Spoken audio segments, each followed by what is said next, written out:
Howdy, howdy. I'm trying to make sure everything's set up. I'm so excited to finish Snatcher.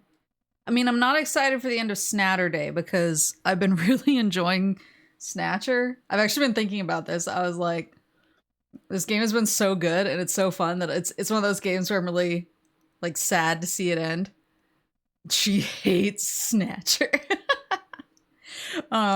I'm really sad to see it end. Well, assuming I can beat it, I don't want to get ahead of myself. Like, I don't know, maybe there will be something really hard.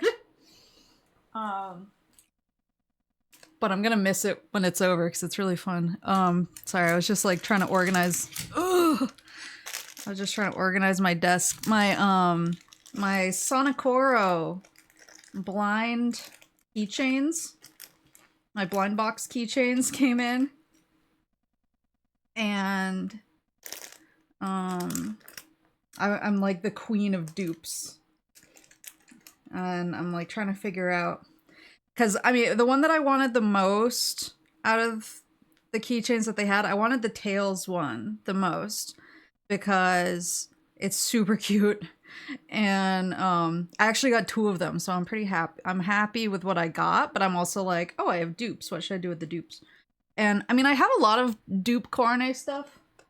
Like I have two of her blind box figures on my shelf. So I'm like, well, I could display them, but I don't know. I'm trying to figure out if I want to like find other Sonicoro freaks. It's such a like tight Venn diagram though. I don't know who else is like a huge like Coronet person and also a big Sonic person. Wait, let me get the pictures. Sonic chains, they're so cute. I just wish I hadn't like duped into oblivion. I really got. Sonic.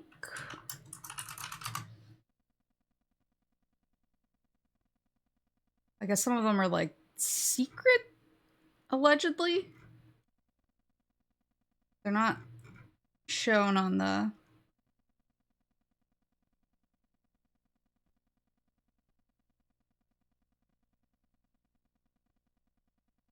They're not shown on the...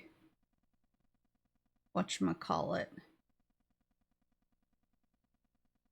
On the merch page.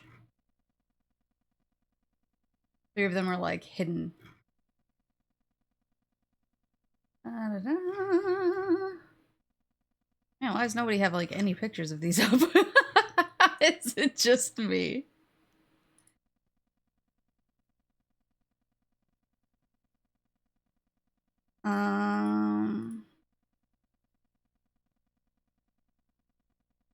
It's these guys. So I don't know what the 2 on either side at the bottom are. I got 2 of the one in the middle. And I think it's a Virtua Fighter character outfit. She's like in a karate gi. But then I basically got all of the ones on top minus Knuckles. I didn't get Knuckles, which I am sad about. I wish I got Knuckles, but I got 1 of her in her school outfit. And then I got 2 of the Virtua Fighter one. And I got 2 Sonics and I got 2 Tails.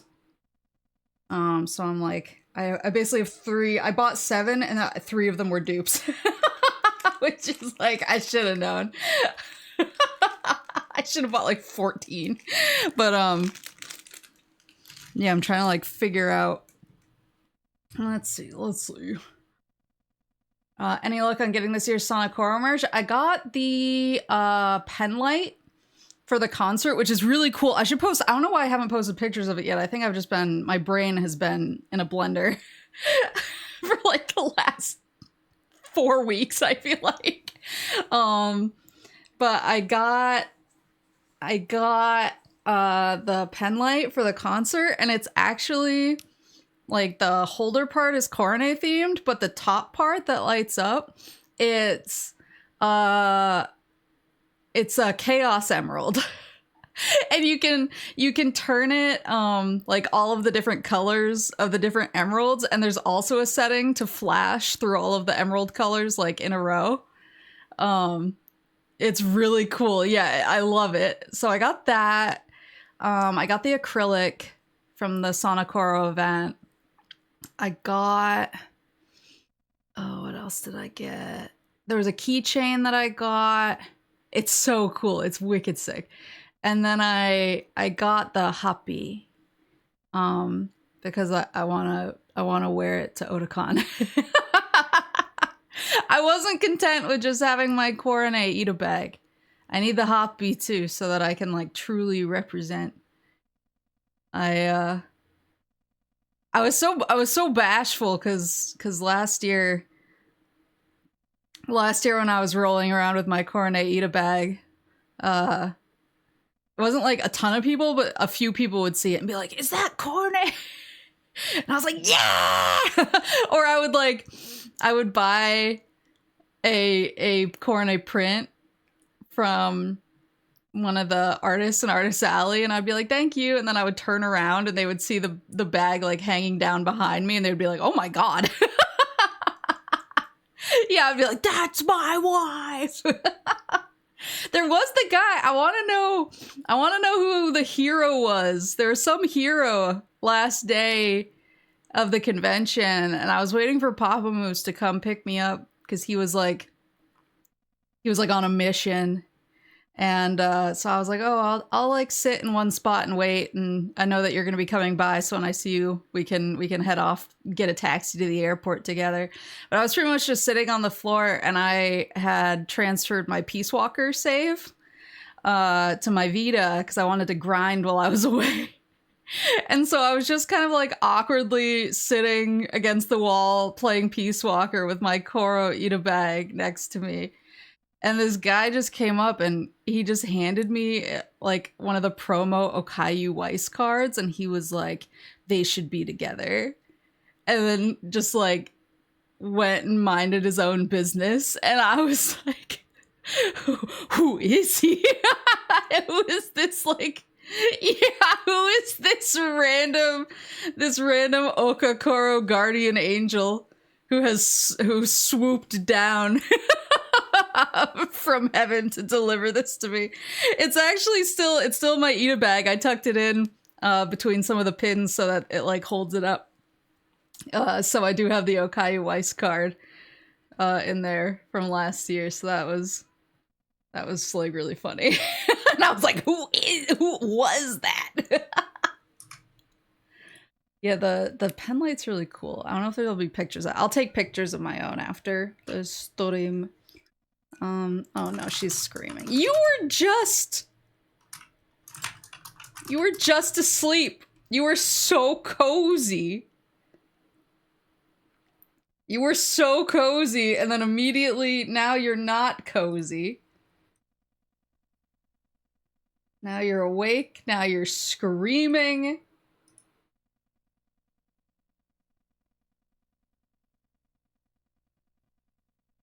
She was so, like, bundled. I got her all bundled in my blanket.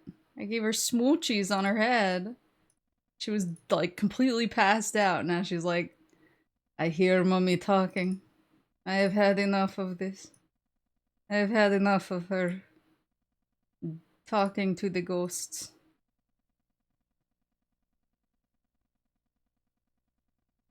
Rare instance where we can't hear it. Yeah, she must still be on. She must be too lazy to get off of my bed. She must be yelling from there. She's like, "I want mommy to come back, but I don't want to go get her." This is the pen light, the mock-up. Since the real picture's still like kind of this from eBay. This isn't mine. I took mine out and started playing with it. Since the one on the right is still wrapped up. It's what it looks like. Yeah, it's just like a big chaos emerald that changes different colors. It's so cool. It's so cool. I'm really glad that I got one. But yeah, I'm glad my stuff came in, but now I'm like, I have to go get back and get more of the acrylic keychain blind bags because I want Knuckles. I'm sad I didn't get Knuckles. Last time I went to Otakon, right before I left, I ran into a couple guys with an accordion and an ocarina. I pulled out my kazoo and we did a Zelda music jam in the atrium. That is very much the Otakon experience. Otakon was really good for me last year. Oh, hold on. Grabbing the controller. Otakon was really good for me last year. I had like so many nice fun things happen to me between the Okakoro guy and obviously the game we're currently playing. And then I got to meet Takako, who was super, super cute and super, super nice. And that was super fun. And then I got to, and then the funniest thing that's ever happened to me in my entire life, which was Papa Moose. Papa Moose is kind of a, I'm trying to think of the right word for it. Like, he's a crazy person, and I stand behind that. I was asking him for recommendations for like some stores around here. I was like, oh, which would be the best place to go for this thing? And he was like, well, this place is pretty good, but the guy who runs it is a grade A weirdo, so maybe don't go there. And I was like, what does it take for you to call someone a weirdo? I need context. But he's also like, even though he's like a weird little forest hermit man, who's just like a geriatric weeb otaku. He also, and he lives like super simply. Like he really is just like, I got what I need. I don't need anything extra. But when we go to Otakon or when we travel anywhere, he becomes, I don't know, like he becomes someone who's like, I have a lifestyle to maintain, which is really weird because he's not like that at home. And so when we go to Otakon, like at the end of the day, I'm dead tired by like 9 p.m. And I'm like, Dad, I want to go sleep. And he's like, I'd like a nice slice of moist chocolate cake and maybe a cognac at the bar before I go to bed. So you can go ahead without me. And I'm like, what the fuck? And so half the time we split up at the end of the day and I just go pass out and he sits and he knows how and when to party. Yeah, Dad, get a stunt on these hoes. Yeah. He's so weird about it. Like, he has to do it every night. And I'm usually too tired, so I'm just like, I'm gonna go to bed. I'll see you when I see you. But there was one night this year where I was like, I'll go to the bar with you. It's still like fairly early, and I was like, I wouldn't mind a little dessert. I think they had like some kind of blueberry crumble I was interested in, so I was like, I'll go check that out. So I went with him. But the bar was super busy, like it always is at Otakon, and he has like some mobility problems sometimes. Like he gets around Otakon with a cane, but if it's like super crowded, sometimes I kind of have to be the scout. And so I was like, I'll go up to the bar and I'll get their attention. Like, you just sit here and wait, don't worry about it. And so I went up with his order and my order, and I was trying to get up to the bar to place it, and I wound up next to this girl who was cosplaying, and I looked at her and I was trying to figure out what she was, and then I suddenly realized, I was like, oh, she's the I immediately forgot the character's name, but the main girl who you start as in Danganronpa 3. Or Danganronpa V3, I guess. And I was like, oh yeah. And I haven't seen anyone cosplay her. And I thought it was really cool. And I was like, I love your cosplay. Like, I never see Danganronpa V3 cosplay. And she turned and she looked at me and she went, I'm so glad older people recognize it too.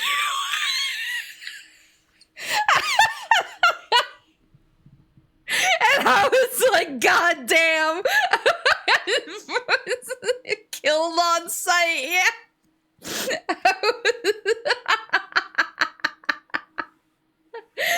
I was like, okay.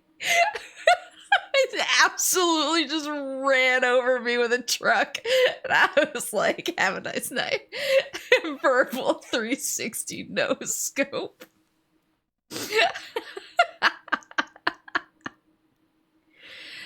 Oh my god, yeah. It was so funny.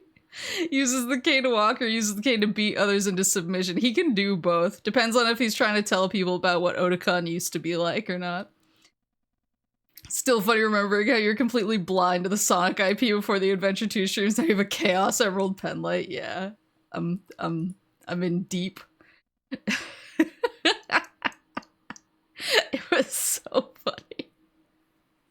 I went back and I told Papa Moose what had happened to me, and he was like, man, if she said that to you. He was like, I hope she doesn't see me over here. Alright, let's get to it.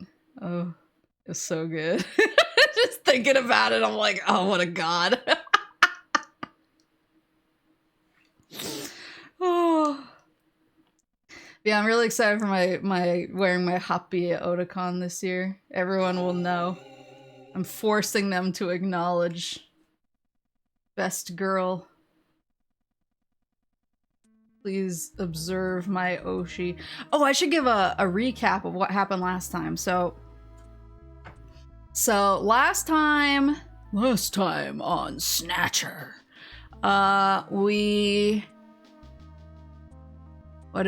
do we start off? We went to the black market and we went to Outer Heaven, which in Snatcher world is a club that does like masquerade nights, and there's some exotic dancers and such.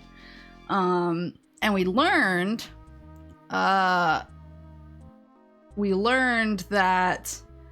they do serve buffalo meat, so that's where our boy Gene got his buffalo meat before he died.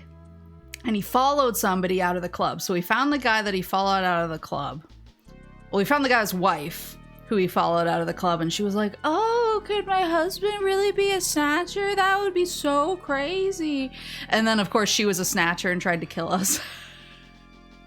So we took her down, and then her husband, who was also a snatcher, showed up and tried to take me out, but we were saved. We were saved by our boy Random Hajil. He showed up and saved us, and then we did some investigating to try and figure out which hospital it was that the Snatchers were getting their skin replaced at.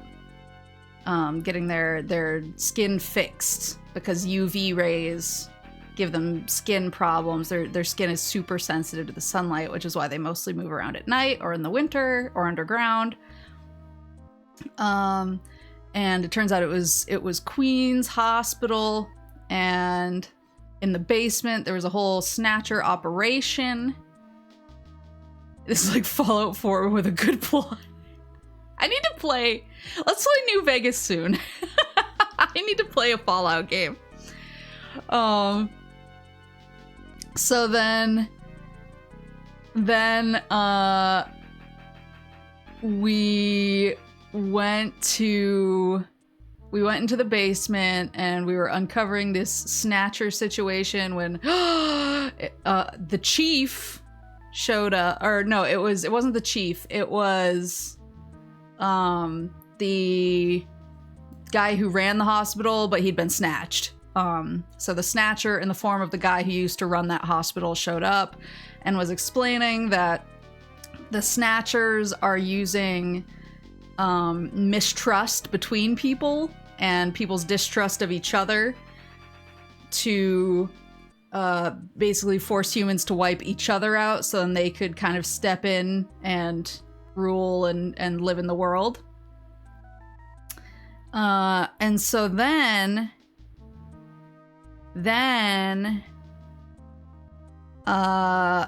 We also found some bodies under there, and their skin was gone, so it was pretty clear they were decomposing. It was clear that those were people who had been snatched. So we identified them, and one of them that we identified was the chief of the Junkers. So the chief is a snatcher, and random Hajil sacrificed himself and blew himself up so that we could escape through an air vent. And then we went through this tunnel, and we popped up through the bathtub in the apartment of the guy whose wife and the wife and husband duo were both snatchers. And I was like, I'm pretty sure we're gonna come up in the bathtub, and then we did. So clearly the snatchers are using the old tunnels under the city to move around. I'm gonna bet there's probably more in this general vicinity because they have such easy access. But so now we know the chief is a snatcher. We know that the snatchers are trying to make us all distrust each other. There was some, I think, so Harry went after the chief because he figured out that he was a snatcher. I'm a little suspicious about the Harry situation because Harry, so me and my wife, Jamie, Gillian and Jamie both came from Siberia, and they have no memories. They were just like found in Siberia with no memories, and it's kind of unclear like who they were before. We just know they were married. Harry apparently also came from Siberia and also has no memories. So I think he's connected to us in some way. I don't know. So he doesn't know who his parents are. There's just a piece of a ripped off photo, and I can see that the mom in the photo has blonde hair. So I'm kind of wondering if we're somehow like snatchers. Gillian and Jamie are snatchers who look like Harry's parents. I'm not sure. Haven't figured it out. Harry's the secret fifth wife. So it's that's pretty much where we are now. I think I covered most of the big hits, but now we're gonna presumably we're going to try and figure out where the rest of the snatchers are who are in charge of this plan. We're probably gonna go to the headquarters, try and locate the chief because we haven't figured out where he is yet. Yeah, we are the sus Amogus. But yeah. Yeah, I do want to play New Vegas. The only reason I stopped playing New Vegas the first time was because I kept getting DMCA'd into hell. But now that I have a computer that can play game, I was playing it on my Xbox 360 when I played it the first time, so I couldn't use mods. But now that I have a PC that can play games, I can play New Vegas on here, and I can use mods to get rid of all the DMCA music, so that I can play without getting sorry.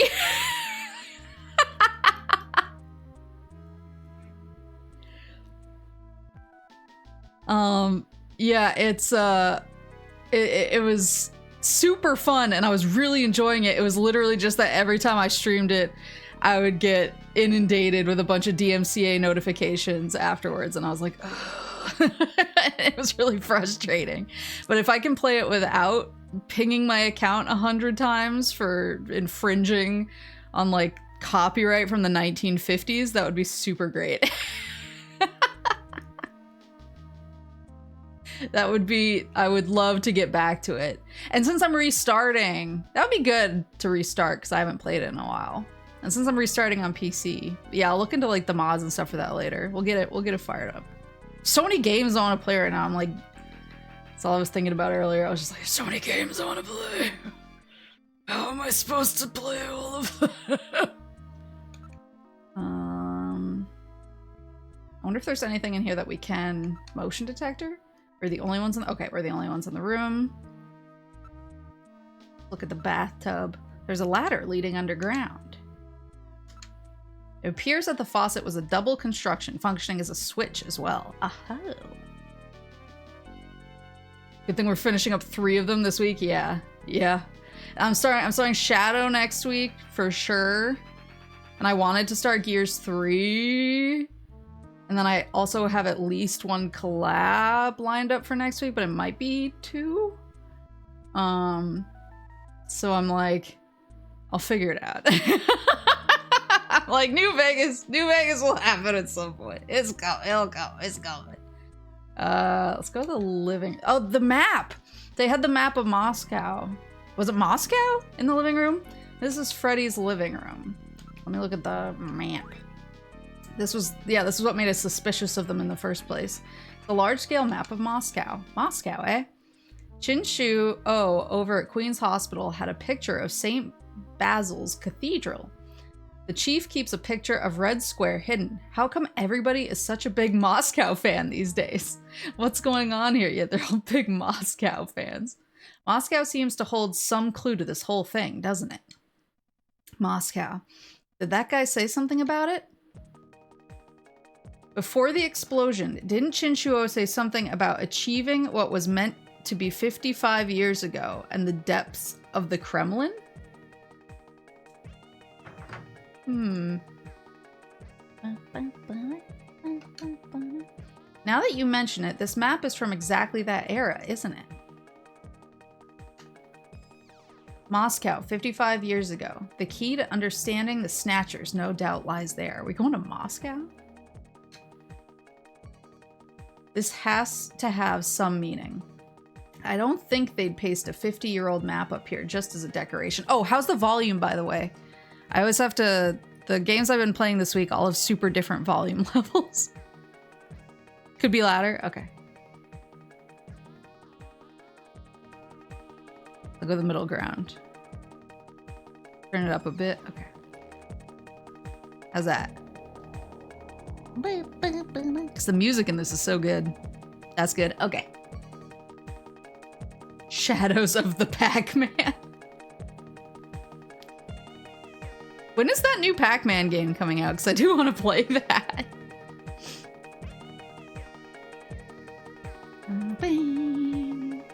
This has to have some meaning. I don't think they'd paste a 50-year-old map up here just as a decoration. Anything? Oh, this is a large-scale map of Moscow. Okay, let's investigate it. It's a late 20th century map. Oh, is that all I can do? Are you sure? Okay. Maybe I just have to look around. Lisa's remains have been cleaned up. A holographic marker indicates the location that Lisa's remains were found. Maybe that's it? Maybe I just gotta go outside. Be careful that you don't touch the tape lines. Tape? You mean this laser beam, right? Don't break the beam, Gillian. You'll have people from headquarters all over the place. It's a security sensor, you know. I see. Gotta make sure nobody messes with the evidence after all. Yeah, geez, I feel like I'm breaking into the place or something.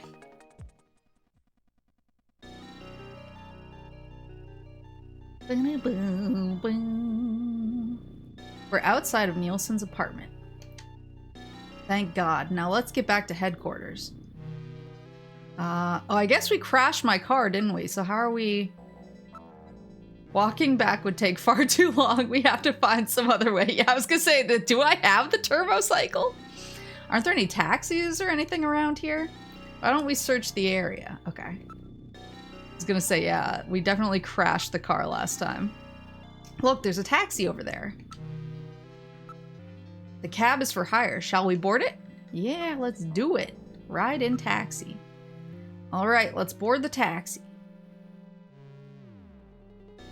We've boarded the taxi. Where to, sir? This is a manned cab. I can take you anywhere you want to go. Isn't this cab, like, illegal then? Car has been modified to operate on manual only. Hey, this is a black taxi, you know. Don't be so nosy, okay? His face is concealed. Polarizing film has been placed on the rearview mirror. I don't love that. Come on, stop that, please. Now, where would you like to go? He's gonna turn around. He's gonna have a snatcher face. Driver's identification is not posted on the dashboard. Come on, stop that, please. Now, where would you like to go? Let's go to Junker headquarters. We're on urgent business. Get us to Junker headquarters as quickly as you can. Junker headquarters, eh?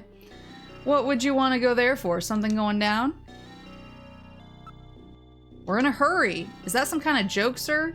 You can't be serious. This is a manned taxi, you know. I can't go to a place like that. Metal, I think we picked a weird taxi. Come on, let's go. Listen, I'm a junker. Take me to junker headquarters and do it quickly. I'm afraid not. You're going somewhere else. You want to know where that is? Hell? No!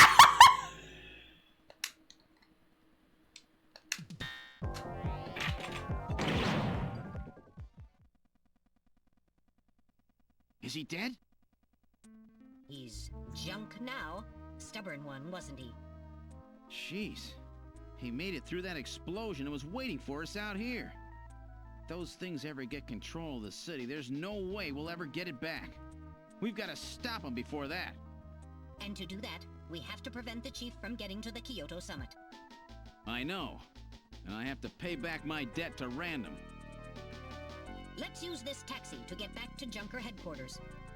I planned on it. I just hope Mika and Harry are safe. What, hell? Straight to hell! Does Metal Gear know how to drive? We've arrived at Junker headquarters. I certainly hope Mika and Harry are safe. Alright, Metal. This is it, the final showdown. Are you ready? Let's go! Now entering headquarters. Uh-oh. Why is the shutter closed? This is the lobby. Oh, it has scratch marks on it. What? The shutter on the reception booth is closed. This is the protective shutter for the reception booth. It is automatically lowered in times of danger. The door looks kind of messed up too. The emergency light is flashing on the door check panel. So headquarters has been put on emergency status? The surface of the shutter shows evidence of having been struck by fire from an energy weapon. I read motion. Something is in the booth. Gillian, we have to open this somehow. It functions as a protective shield, so there's no way to see inside the booth with it like this. Gotta get in there. Gillian, we have to open this somehow. How?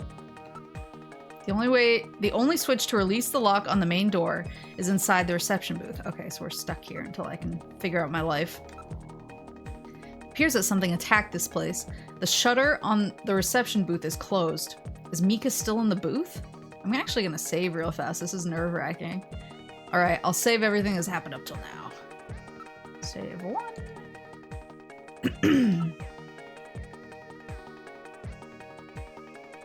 Yes.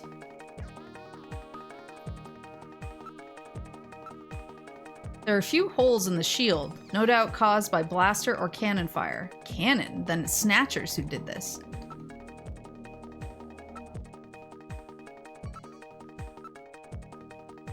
Okay, so we can't. Booth appears to have been struck a number of times.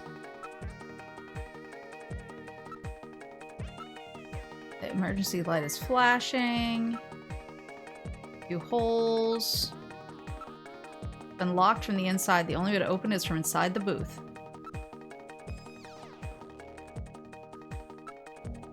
Metal, can you, like, do something? Oh, booth, here we go. Can't this be opened from the outside? If it has an emergency external connection port, then it can be opened from the outside. Alright, let's look for that. Metal, find this external connection jack. Here we are. I have located an emergency external connection port on the side of the booth. With this, I will be able to open the shutter. Now plugging into with emergency external connection port.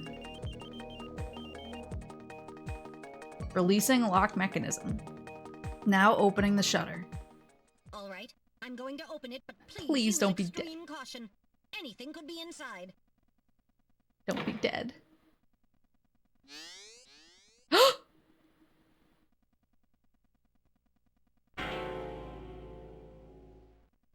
Mika! Mika, are you all right? Metal, how is she? Her pulse is normal. The only external injuries are to her forehead, and they are not serious. Ooh. There's been no significant blood loss. Mika, come on, snap out of it. Whew. It's me, Gillian. Gillian? Gillian! Mika, what happened? Gillian, the chief. The chief is a snatcher. So he's finally shown his true colors. Harry's... What's happened to Harry? Harry put me in the pod and sealed the main door. He locked the snatcher in. That was smart. Not even a snatcher can get through this shield. So where's Harry? He said keep the door sealed no matter what happens in there. And then he went in. Gillian, please help him. Harry! Mika, open the door. I'm going in. Metal, we're going in. Be careful. That snatcher could be hiding anywhere. Yes, sir. Gillian, please be careful. The chief is very cunning. Don't let your guard down. Don't worry. I'll watch myself in there.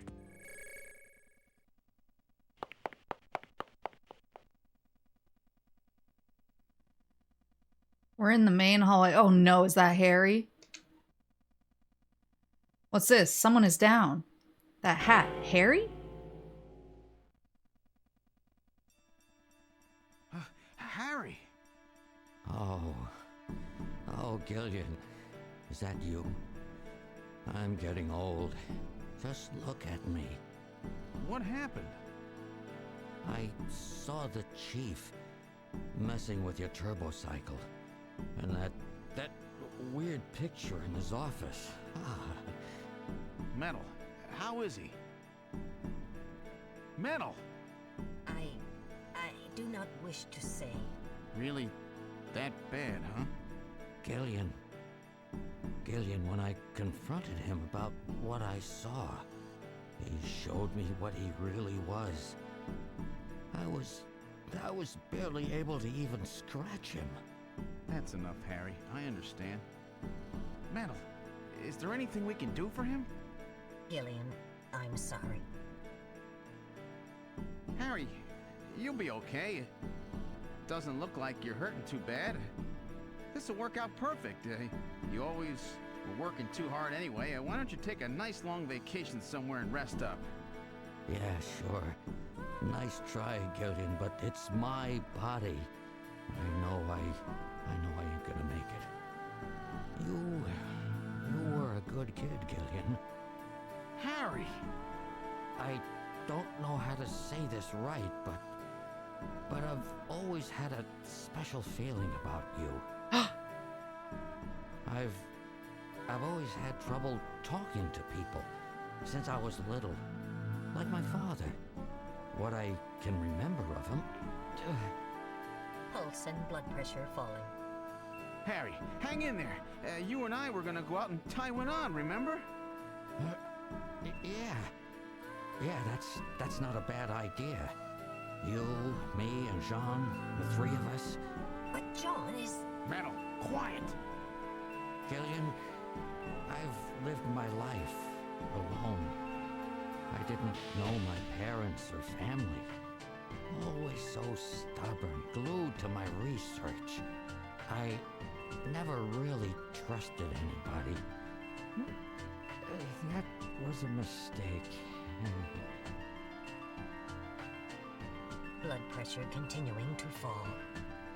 Harry? After Jean died, I felt it. Human warmth, companionship. I know what you mean. Gillian, I just wanted to get along with everybody. I don't need no Nobel Prize. For 50 years, I've been searching, trying to find something I lost. Looks like I'll never find it now. Gillian, he's about... Looks like I've been talking too much. It's up to you now, Gillian. I'm finished.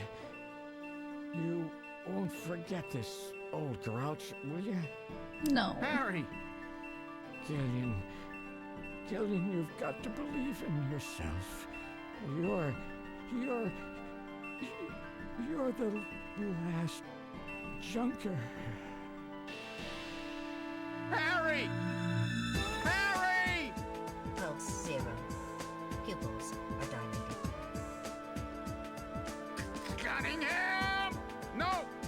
Snatcher! I'll get you for this! We have no time for grieving. That Snatcher is still hiding somewhere here in headquarters.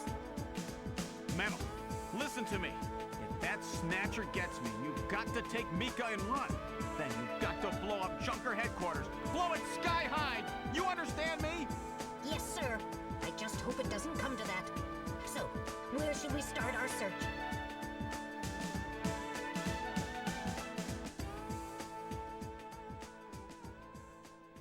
Damn, rip Harry.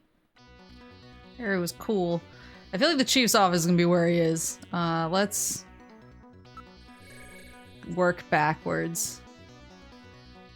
See if we can get any info from anywhere else. This is the computer room. Now investigating. What? Oh, sorry, nothing there. I will check it out now. Are you ready? What? Oh, sorry, nothing there. Where should we go? Liquid! It's a good chance it's hiding in there somewhere. I will check it out now. Are you ready? What? Oh, sorry, nothing there. He gets scared every time. Nothing there. Nothing there. Oh, we went to computer room already. Detective's room.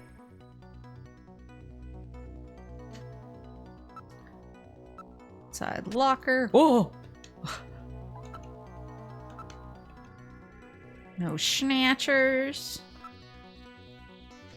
No snatchers. Engineering room. We can take that poster for our own now. Nothing there. Nothing there. Nothing oh, that was different. Nothing unusual there. That's weird. I want to look at Harry. Don't see the Snatcher. This is really weird. It has to be somewhere in headquarters. I think we know where it is. Harry is lying on the floor. Just wait here a little longer, Harry. I'll get that bastard for you. Harry's body is as we left it. There's no sign he has been disturbed. Alright, Chief's office time.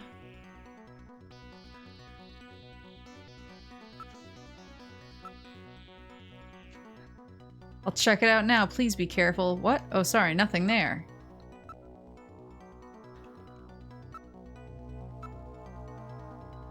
Sorry. Nothing there. Honto? Can find any sign of the Snatcher. Can I use the motion detector? Huh. I'm gonna save again. I'm getting real nervous. I'm getting nervous that, like, any time I walk through a door, I'm gonna get shanked by a Snatcher. Howdy, howdy, Detective Metal Gear. Howdy, howdy, cool. We're in the main hallway. I've checked all the rooms. Where could it be? Let's go through all the rooms one more time. Can we check on Mika?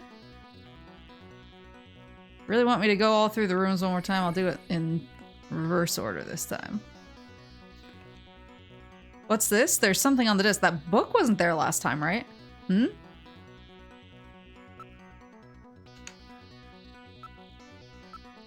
There's some kind of stain on the desktop. Oh, it's blood.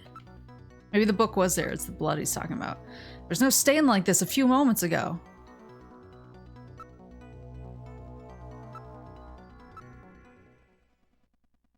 It's blood. Wait, it just dripped from the ceiling. It appears that blood is dripping from the ceiling.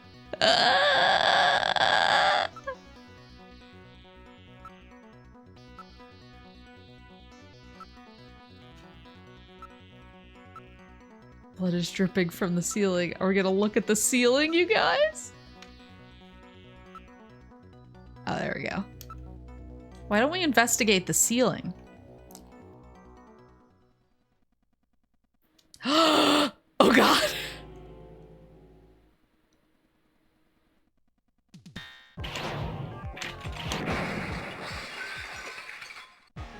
The lighting control system has been destroyed. Distance to motion readings increasing. Is he trying to run? Motion readings have vanished.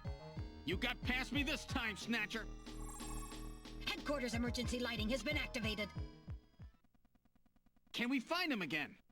We should go after him immediately. We'll find him. We know he's somewhere inside headquarters. The Snatcher has been wounded. We should look for traces of blood. Oh god. Snatcher's blood trail continues out the door. Out the door. We're in the main hallway. Blood trail? Snatcher's not seem to be around. Damn that Snatcher, where could it have gone? Can we... Is there a blood trail? No, it's just Harry's body. Don't see the Snatcher.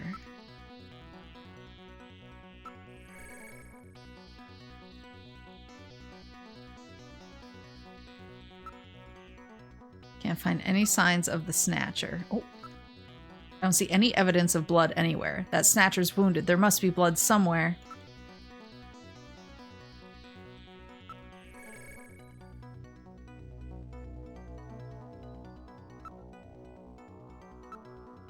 There are no traces of Snatcher's blood in this area. That's funny. I was pretty sure that I at least winged him. Thought I got him right in the face, honestly. Practice. Just stop by for some quick practice. Cannot locate any signs of blood. That's funny. I was pretty sure that I at least winged him. So Snatchers are robotic? I thought they'd be something like shapeshifters. I think they're like more like Terminators. I think they're more like Terminators in that they're machines that can look like people. Don't see any evidence of blood anywhere. Also, they look kind of like Terminators. Damn, where is it hiding? There's no way for it to get out of headquarters. There are still some rooms we haven't checked. Are there? Oh, the front. Oh, God.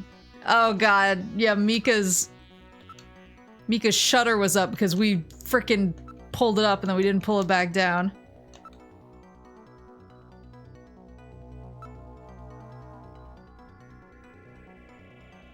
Gillian, you fool. You never know. But the main door was sealed off when we came in. We've checked and double-checked everywhere else. Let's go take a look. The main door has been opened. Did Mika open it? Where's Mika? Wait, Mika's not in the pod. What happened? The lighting has been disconnected. Don't move, Seed. Cunningham, is that you? I read motion. He is definitely in here. Where are you? Show yourself. I'm right here. I don't need to run or hide from you.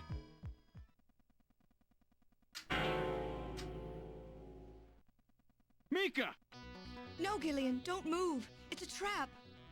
A hostage? You cowardly scum! Mika, why did you open the entrance? I don't know. I was really scared.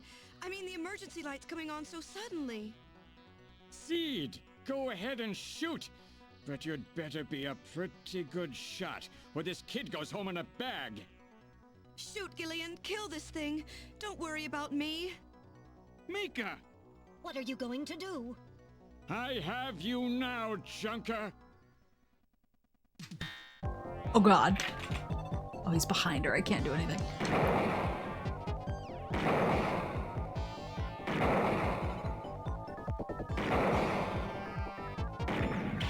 Oh, I can't really get him there.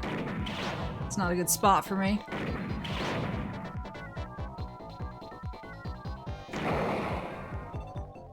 Oh!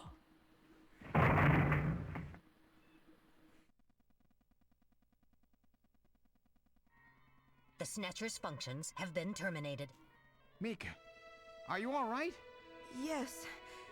Yes, I think so. Thank you. Harry? I got him. Random? Sorry it took so long, but this ought to make us even. Junker? You may have stopped me, but it's not over yet. Gillian, this is just residual energy feedback. Its power levels are dropping rapidly. Queen's Hospital was nothing more than a maintenance facility. We have comrades operating throughout the city, more than you can imagine. Now our plans will move into Phase 2.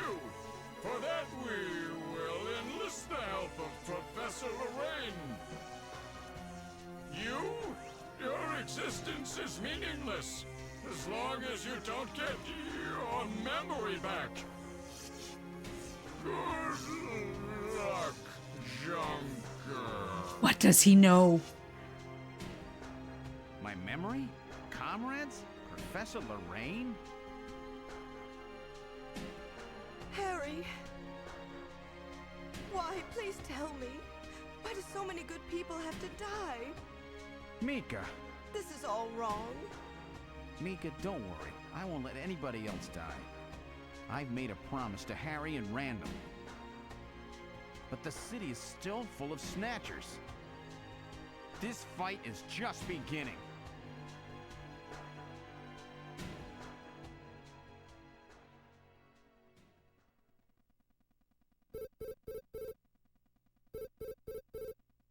Gillian, I have an urgent video call from Jamie. I'll connect you. Uh-oh, from the wife. Gillian, I've got my memory back. I remember everything. What? Your memory? So what about us, Jamie? Who are we? Gillian, it's terrible. What we've done. Jamie, what's wrong? I can't tell you something like this over the video phone. I would have been better off never remembering. Okay, Jamie, calm down. I'll head out right now. Where are you? Is it snowing? I'm sorry, Gillian. I can't tell you. They've taken our boy hostage. Our boy? Who? I knew it!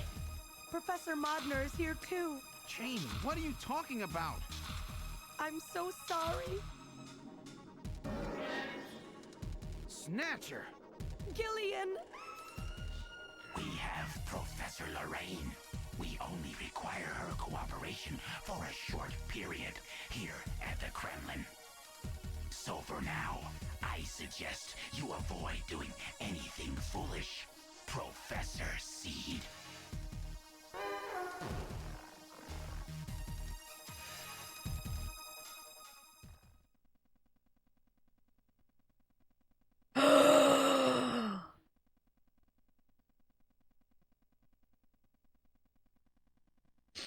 I would like to save.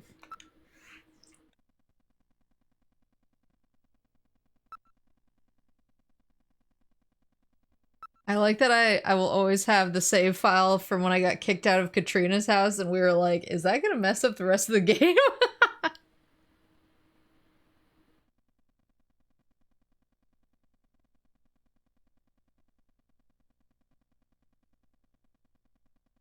With the start of this year's Kyoto Summit just 3 hours away, Uh-oh. the delegates from the participating countries are beginning to arrive at the conference center.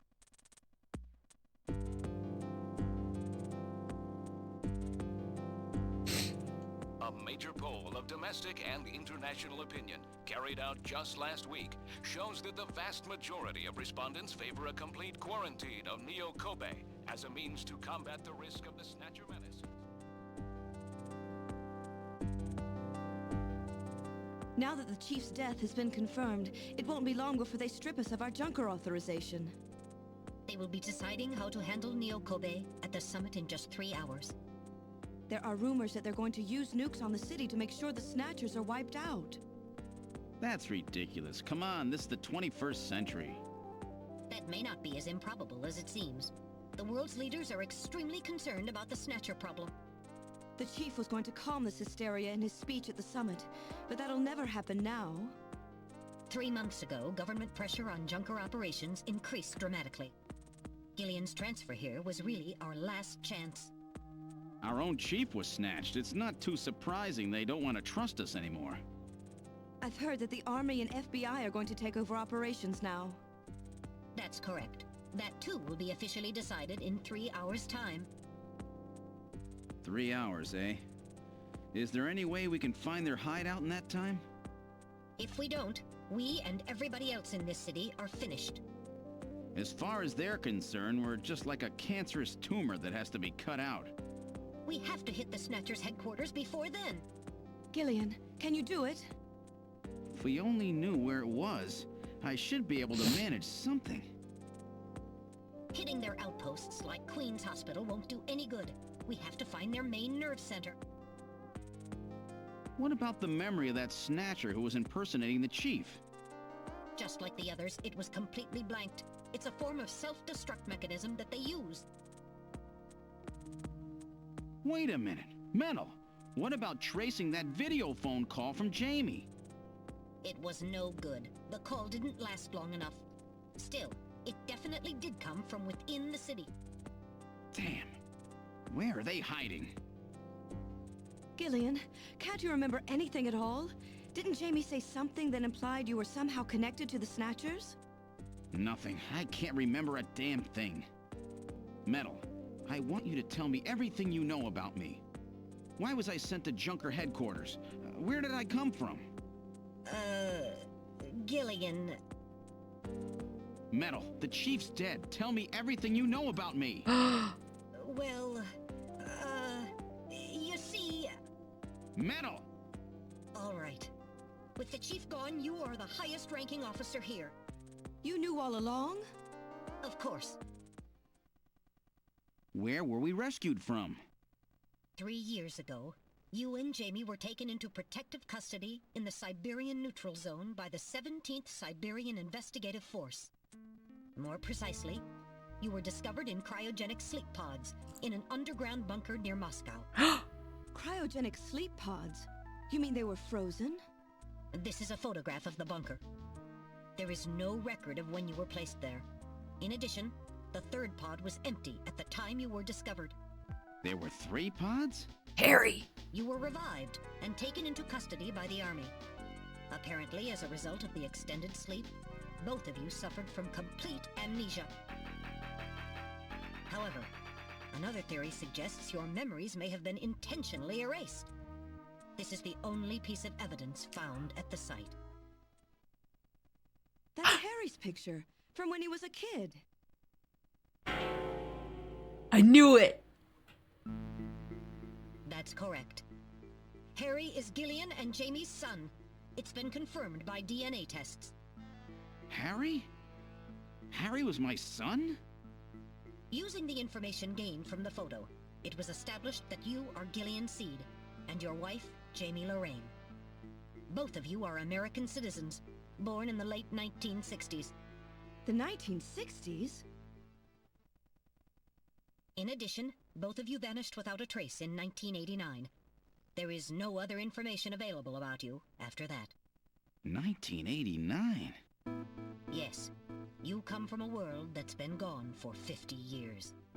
But what does that have to do with the Snatchers? When the 17th Special Investigative Force was bringing the two of you out, there was an accident. Though the two of you were all right, most of the 17th was killed. One of them was a Snatcher. Of course, before their departure, they all underwent thorough examinations. So, if one of them was snatched... It had to be somewhere in Siberia, right? That's correct. And in order to attempt to determine the origin of the Snatcher, as well as your true identities, you were assigned to Junker headquarters. The hope was that exposure to the Snatchers would help you regain your memories. Moscow? 50 years ago? Almost everyone who was in Moscow at the time was killed in the catastrophe. So Gillian and Jamie are the only living witnesses? Harry. Harry was my son. Did he know? No, it was highly classified information. He was never told. I was never able to do anything for him. Wait a minute, Gillian. Didn't Jamie say something about taking a boy hostage? That's right. They must know about Harry and are using him to threaten her. We have to find their headquarters quickly. We've only got 3 hours. Gillian, let's think this all through again. We may get some kind of a hint out of it. You're right. There may be some clue in the way they're operating. All right, let's go over what we know about them. First of all, what's the Snatcher's weak point?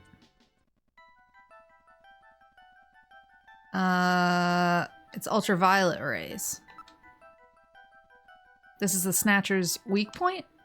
Yeah, that's correct. Their weak point is their defective artificial skin. Long-term exposure to ultraviolet rays causes mutations in the melanocytes in the stratum basal, Kojima, please, of their skin, which becomes cancerous. Specifically, long ultraviolet rays in the 250 to 350 nanometer range is responsible for causing the cancer. That's right. And that's the reason that they are so limited as to when they can be out. They only come out at night in the middle of the winter and wear sunscreen even then. That's the method that Jean used to figure out what the Snatchers were up to. How ironic. It turns out that the destruction of the ozone layer actually had a benefit for us humans. That's right. Now, what method were they using to move and be able to avoid ultraviolet rays and sunlight at the same time? It was the underpass, right? They were using tunnels. This is the method of movement that the Snatchers were using? That's right. They were using the abandoned tunnels of the old tube liner system to get from place to place. That's how they were able to move around without being noticed. Nielsen's apartment, the old factory, Queen's Hospital, all of their hideouts were connected by the tube liner. So maybe there is a tunnel under their main base as well. There's a good chance of that. Next, what phenomenon was always observed at any location where Snatchers appeared, including the underground tunnels? Sneezing. This is the phenomenon you're talking about? That's right. And what was the cause of the sneezing? Snow 9. This is the reason for the sneezing. You're correct. The sneezing was caused by the presence of the allergen Snow 9. Snow 9 is an artificial form of pollen developed by the military, and its presence is limited to certain regions. They were using it to interfere with radio transmissions and keep people away. They probably were producing it intentionally themselves. The only regions of the city where Snow 9 is still present are areas around the Ina River. It has been cleared out of other areas because of the danger it presents. So that means that their base must be somewhere near the Ina River, right? That is a fair conclusion. They are probably somewhere near the Ina River, protected by the Snow 9. Accessible to the tube liner, near the Ina River, and we must not forget the 3 photographs that we found the Snatchers with. All of them were related to the Soviet Union before the catastrophe. The map on the wall of Nielsen's apartment, the picture of the temple in the director's office at Queen's Hospital, and the photo of Red Square hidden in the chief's office. Why do the Snatchers keep pictures and memorabilia like this? Maybe they're homesick? Maybe that's where they come from. Homesick? Get serious, Mika. They're robots, you know? Let's analyze this a little closer. What city is related to all 3 of these pictures? Moscow. This is the only city they have in common. That's correct. It's Moscow. Moscow must be where they come from. That must be the basis of their programming. You might be right. Just as people have a hometown that is dear to them, their creators may have put a hometown into their programming. They use very advanced artificial intelligence systems, so they may have needed something like that to maintain their emotional balance. Yeah, they were born out of nothing, but they needed to give them some kind of image as an emotional base. So Moscow is their creator and their home. And the place that they found Jamie and I. Uh-oh. In other words, this homing instinct thing of theirs has led them to set up their headquarters in some place that reminds them of home, or their creator.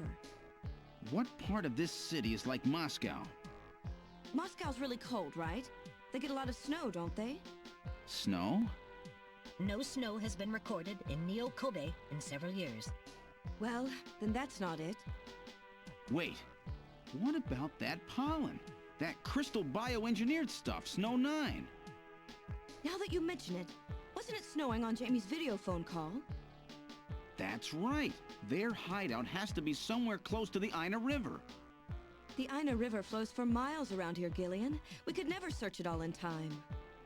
Gillian, let's look at a map of the areas investigated so far.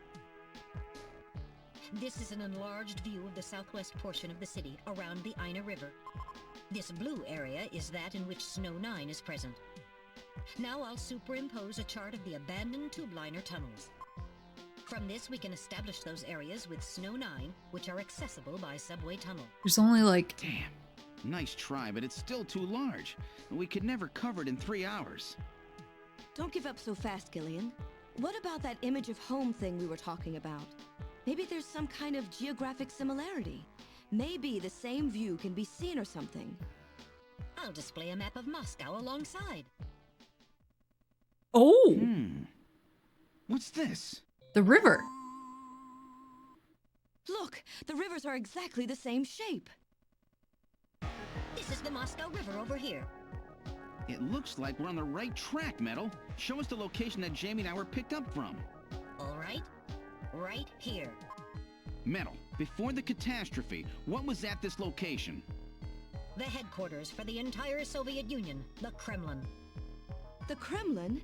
That Snatcher said something about taking Jamie to their Kremlin. Metal, what spot in Neo-Kobe would match up with the location of Moscow's Kremlin? Calculating. This is the spot. It's presently occupied by an old church.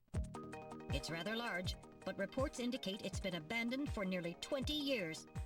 And it's right in the middle of the Snow 9 and subway area. That's it! That's their headquarters, their new Kremlin. Gillian, let's go! Wait, Gillian. I want to go with you. Sorry, Mika. Hey, I'm a junker too, you know. I know, and you're a great one at that. So take me with you then. You head to the summit to warn the delegates. They haven't given up, you know. The summit's in Kyoto. I'm not going to be the only one to run. You've got to convince them not to use nukes on Neo-Kobe. We found their hideout. There's no need now to sink the whole island. Yes, but... It's a tough job. Can you do it? Okay, Gillian. I'll do what I can. Thanks. Thank you, Mika. Don't say it, okay? Let's go, Gillian! Gillian? Yes? What's wrong? How about dinner sometime? Dinner? Yeah, you know, dinner. Mika. Not interested. I thought it would be nice, you know, to kick back, relax. It's Christmas after all. Christmas, huh? I'll be back by then. Gillian, we have to hurry. That's a promise, right? I heard you. Yeah, okay. But I gotta go to church first. I'll see you soon then. Okay, Metal, let's go. Gotta go to church first. I wonder if Gillian and Jamie, like, invented the Snatchers. This is the last turbo cycle. Dragonite, thank you for the subscription. Actually, Bellhound, thank you for gifting Dragonite the subscription. Polygamist ending unlocked.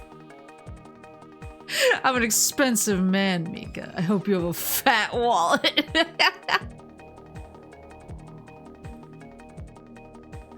I'm very devout. I gotta hit church first. Gotta hit church before we can go out to dinner, Mika. To pray for my sins to be forgiven. Like having 3 girlfriends. We've boarded the turbo cycle. Where would you like to go? Of course, I know the answer to that question. Church! I've input the map data on the Kremlin's locations. Lift off.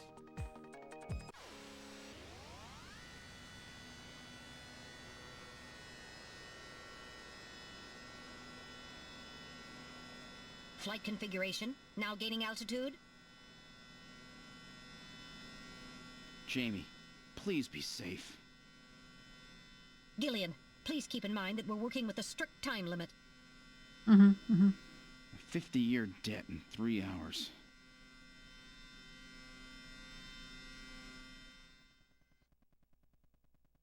Snow! Snow 9, to be specific. We've entered the Snow 9 region. Please put on your breathing filter. Direct inhalation is dangerous. All right. Radio transmissions will also be impossible from this point on. Understood?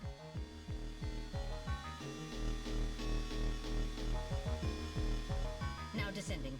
Conversion to hover configuration. So I guess I can't save now. Gillian, we've arrived. Actually, maybe I can. Maybe I can. Maybe he can save my game even without radio transmissions. Let's check. We've arrived at the church. Wow, now I know why they call it their Kremlin. Can you save, little buddy? He can! Oh, thank goodness.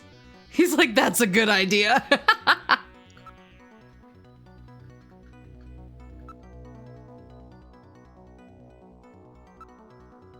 All right. Look. It's a very old church. It bears quite a resemblance to St. Basil's Cathedral. No doubt they thought the same thing. It appears to be snow, but it's actually Snow 9. Try to avoid inhaling any of it directly. It's surrounded by a large grove of tall cedar trees. This is likely to keep just about anybody away. Given the season, a few Christmas lights would really liven up the scene. Now he's thinking. The building is about 50 years old, but appears very well maintained. So where's the entrance? On the front side of the building. This is definitely Snow 9. A sensor scan reveals that a tube liner tunnel passes directly underneath this area. Well, that's no surprise. Looks like we've got the right place. I'm not picking up any large movement signals. I'm so sure. The only sound is that of the wind. All right, now opening the door. What's wrong? Won't open? I've scanned it, and it's not locked. It is probably rusted into place. Not surprising. After all, our friends always go in and out through the basement. Let's push it together. All right.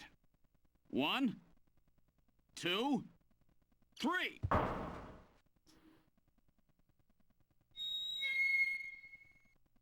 That got it.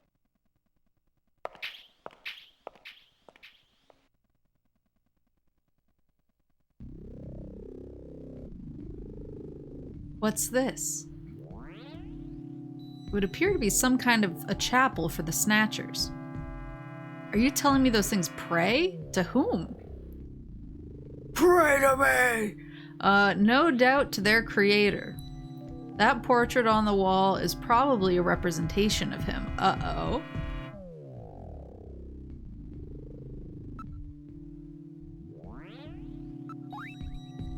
This person is no doubt the one the Snatchers worship as their creator. Is that me with, like, a different haircut?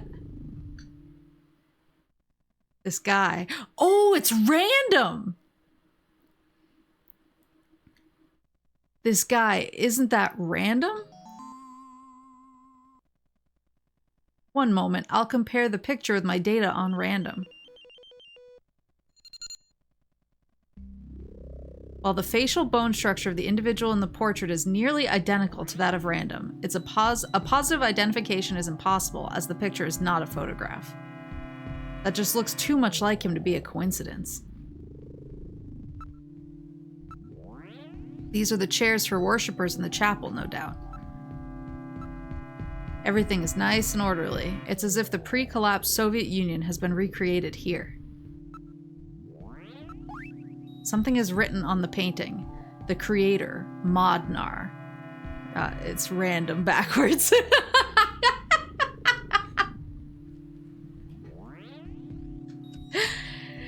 So this is Professor Modnar? The one the Snatcher was talking about, eh? How does he do it? It appears to be a portrait of that person.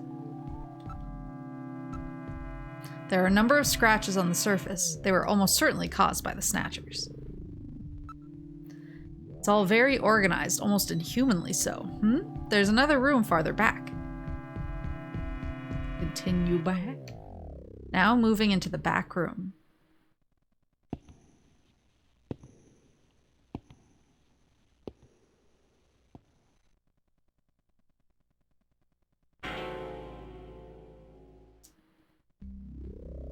Snatchers! Look at them all.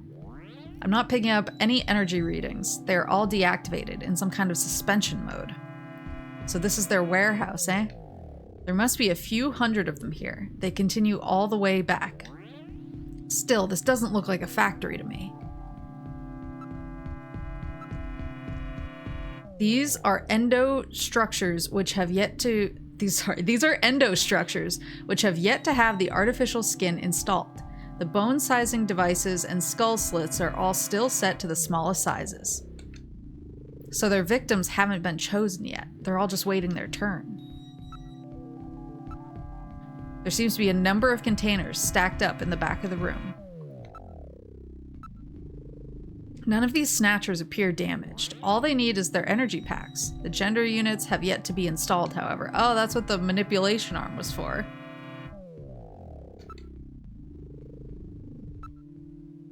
I do not see any tools or equipment for maintaining anything in the area.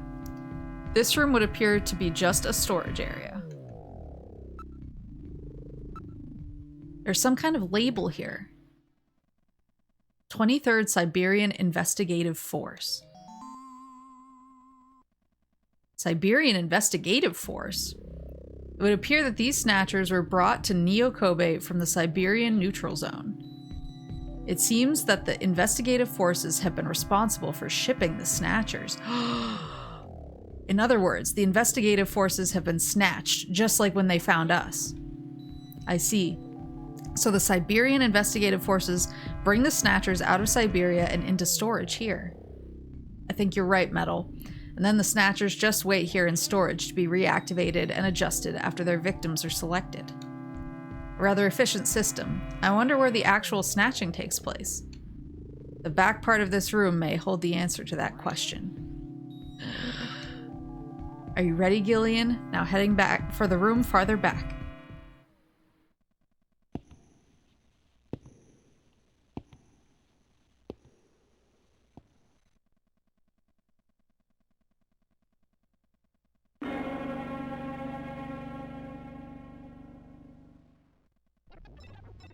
The Snatcher's culturing room. The mechanism is operating. Gillian, there are Snatchers with their artificial skin already installed here.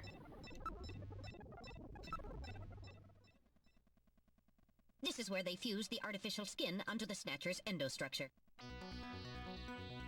First, they adjust the size of the still skinless Snatcher to the size of the individual who is to be snatched. The Snatcher's overall shape and size can be adjusted by expansion or contraction of sizing rods. Their sex is controlled by gender units, which are installed at this point.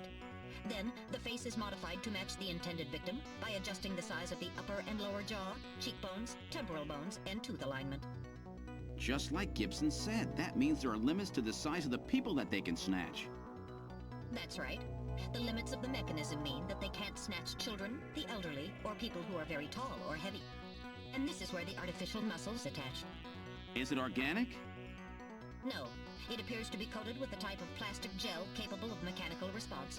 Like human muscles, it creates mechanical energy through chemical reactions. And this is where the artificial skin is attached. In order to prevent the synthetic cells, developed using biotechnological protein design techniques, from rejecting the inorganic material below, they attach it gradually over a number of days. And this is the stuff that gets cancer if they stay out in the sun too long. Finally, they attach body and scalp hair. The process involves transplant of synthetic hair follicles as well, so the hair will grow back if it's lost. What about scars or birthmarks? It would appear that they make those adjustments at this point in the process, as they would for wrinkles to simulate age. Birthmarks, huh? Later, Yellow Ring. Birthmarks, huh? A computer terminal is installed on each preservation cylinder. These cylinders are used to culture the Snatcher's artificial skin. Endostructures are submerged within them. It appears that weak ultraviolet rays are being projected from above. This is really advanced, way beyond anything we saw at Queen's Hospital. The whole area is protected as a clean room. There's a door at the far end of the room. It's locked, but I should be able to open it from this side. The power is on. Look at this, Gillian. The data of people to be snatched is all being neatly processed. So this is where the whole thing begins. The endostructures arrive here from the Kremlin. Then they convert them into copies of their victims. And finally, they head out into the city using the old subway system. With artificial skin maintenance being handled at Queen's Hospital. But who's behind all this? Gillian, look at this. There are some finished snatchers over here. Get a load of this. The U.S. President, the Prime Ministers of Japan, and the U.K.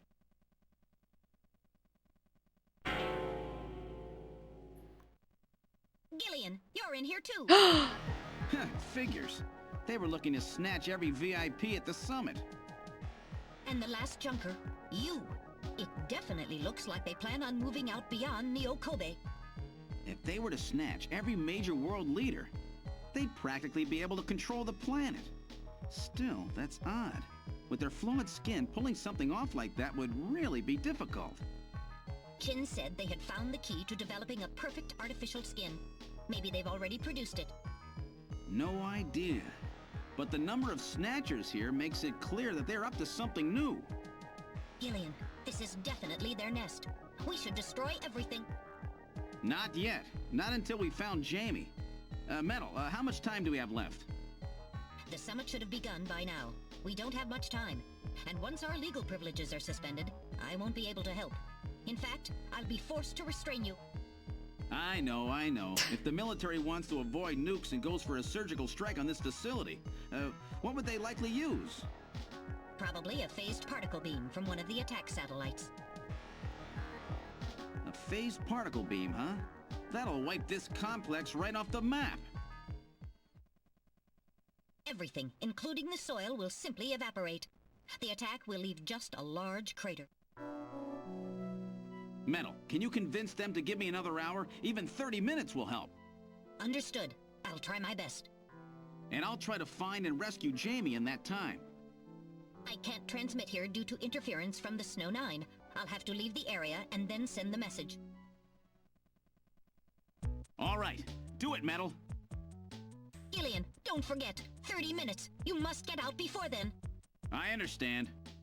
Gillian, I'm sorry I couldn't help you better. Don't worry about it. I'll be able to move faster by myself anyway. 30 minutes should be plenty. Go, Metal. Yes, sir. Don't forget. 30 minutes. Bye-bye, little buddy.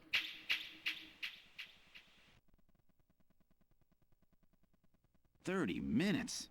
Oh, this is gonna be tight. That room's the only place left to check. Let's take a look.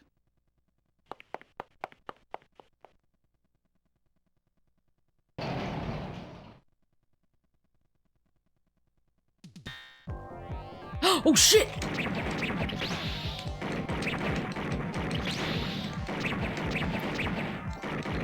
Oh my god, they're fainting now.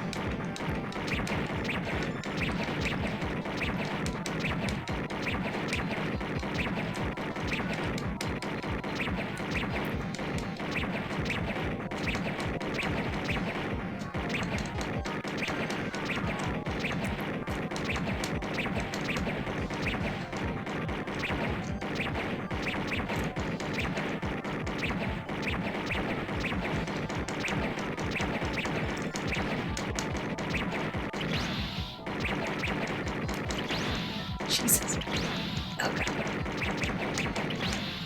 Damn it. Oh, they're so overwhelming at that point. Ugh. Shake it out, shake it out.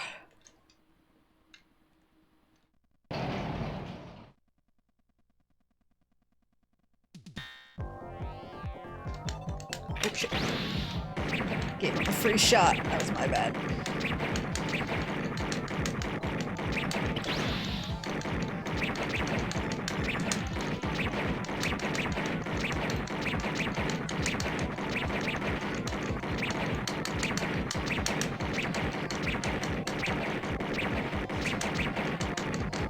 How many are there? I don't know if it actually makes more sense to not try and rapid fire it and to do this instead. Just because it hurts my hand less.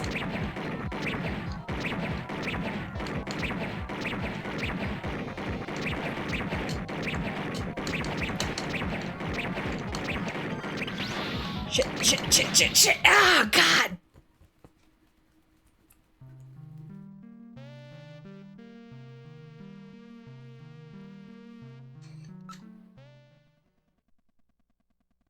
Yeah, I think maybe accuracy at first and then just go ham at the end because there's just too many at the end.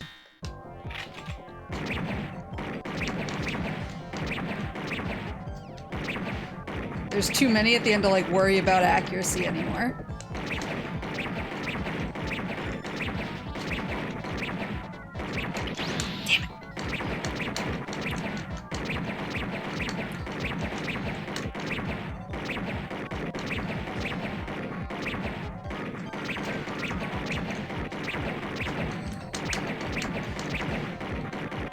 Please. Please.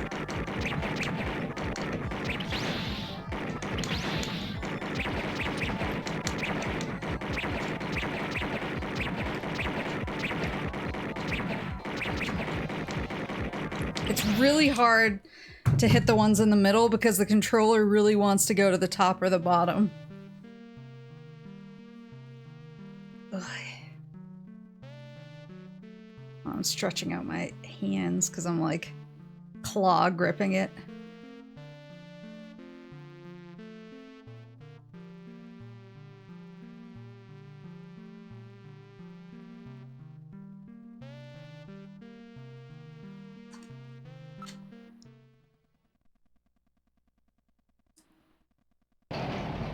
It's hard to do the ones like right in the center, like upper left and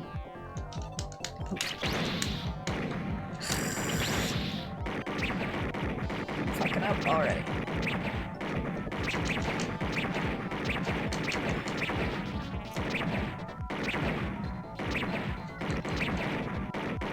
It's so hard.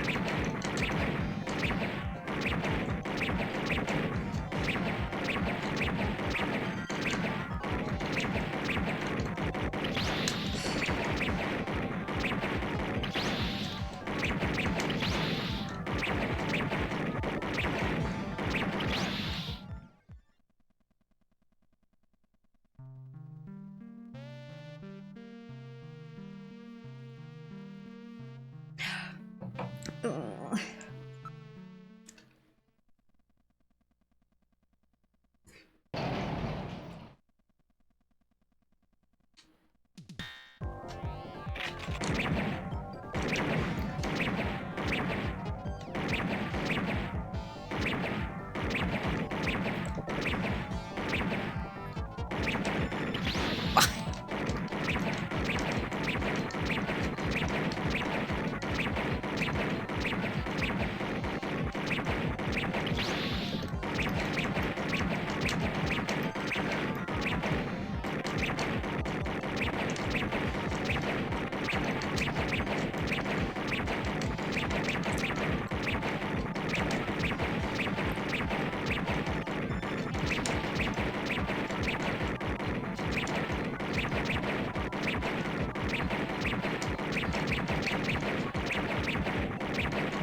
How fucking many are there?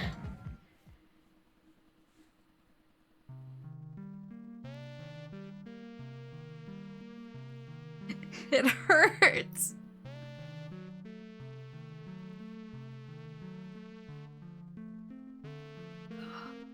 And I can't plug in a different controller because this is actually the Sega CD. So I'm trapped. I hate having tiny hands that only like really specific controllers.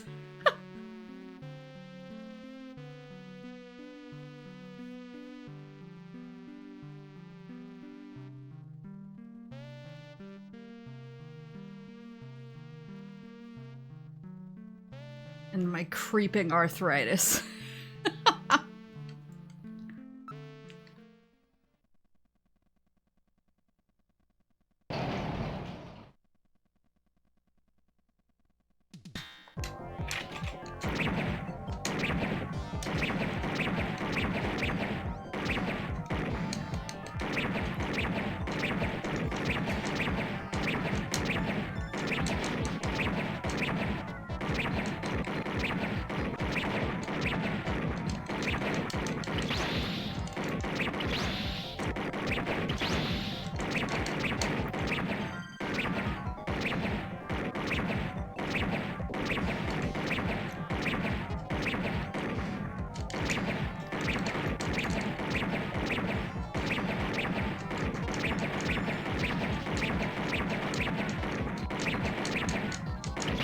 Please. Shoot! Just fucking shoot when I hit the button!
Oh my god! Oh my god, let's fucking go! I wasn't ready for that.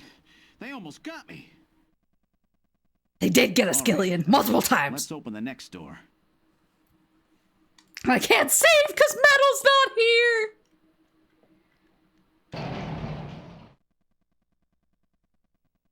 Doesn't look like there's anything here. Whoa! Oh, fuck me.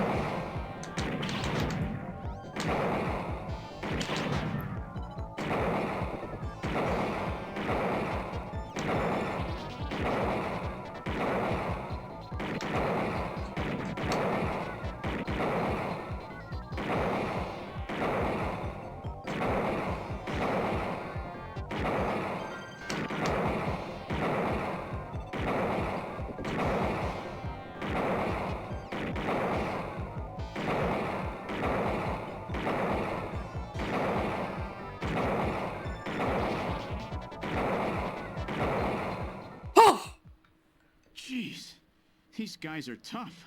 Of course, I didn't exactly expect them to welcome me with open arms. Okay, let's try this next door.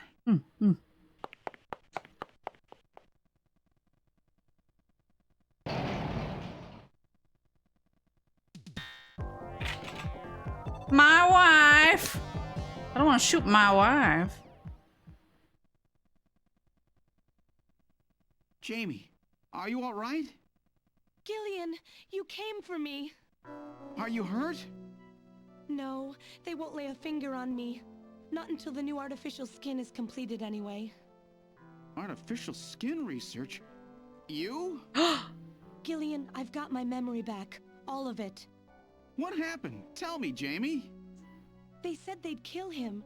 They said they'd kill Harry. They forced me. I had to help them with the skin development. They said I had to help them because the professor was ill. Wasn't getting any better. Gillian, the engineer Harry, he's our son. He's been living on his own now for 50 years. Jamie, I'm afraid that Harry's... There was nothing I could do. They forced me. But I can't do it anymore. Jamie! The professor, he just died. He was over 100. The professor? What? This old man? Dare? Don't you remember? It's Professor Modner. Professor Petrovich Modner. What? This old man is Modner? He's been confined here for 3 years now, just to develop the Snatcher's artificial skin.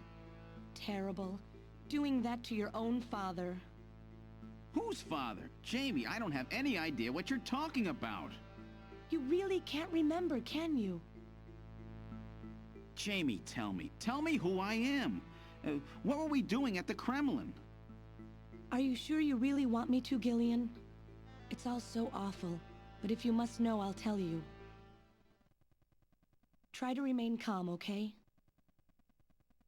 56 years ago, you and I were involved in a top-secret Soviet project.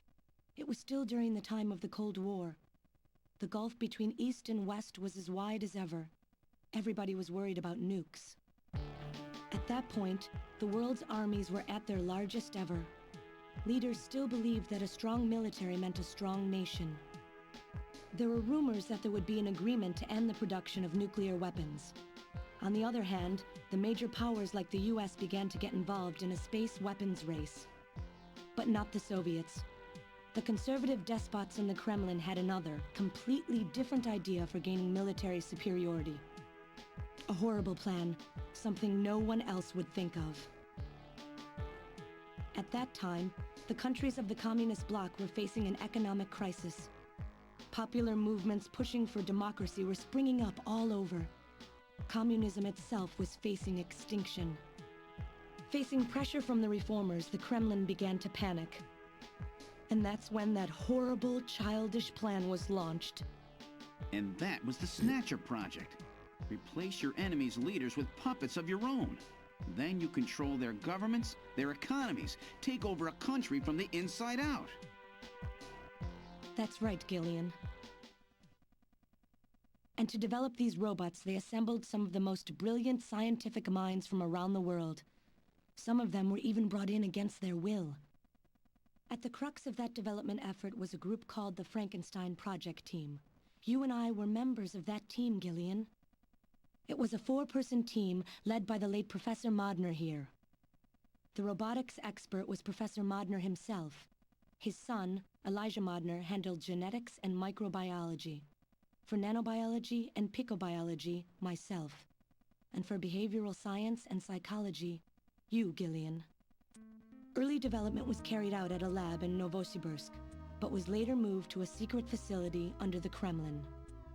At the time, the Glasnost and Perestroika movements were gaining momentum, and they rightly feared for the existence of the program if it should become known.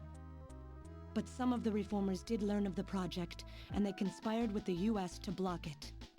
Gillian, you were a CIA special agent sent by the United States to infiltrate and sabotage the project. I was CIA? Yes, and the government knows that.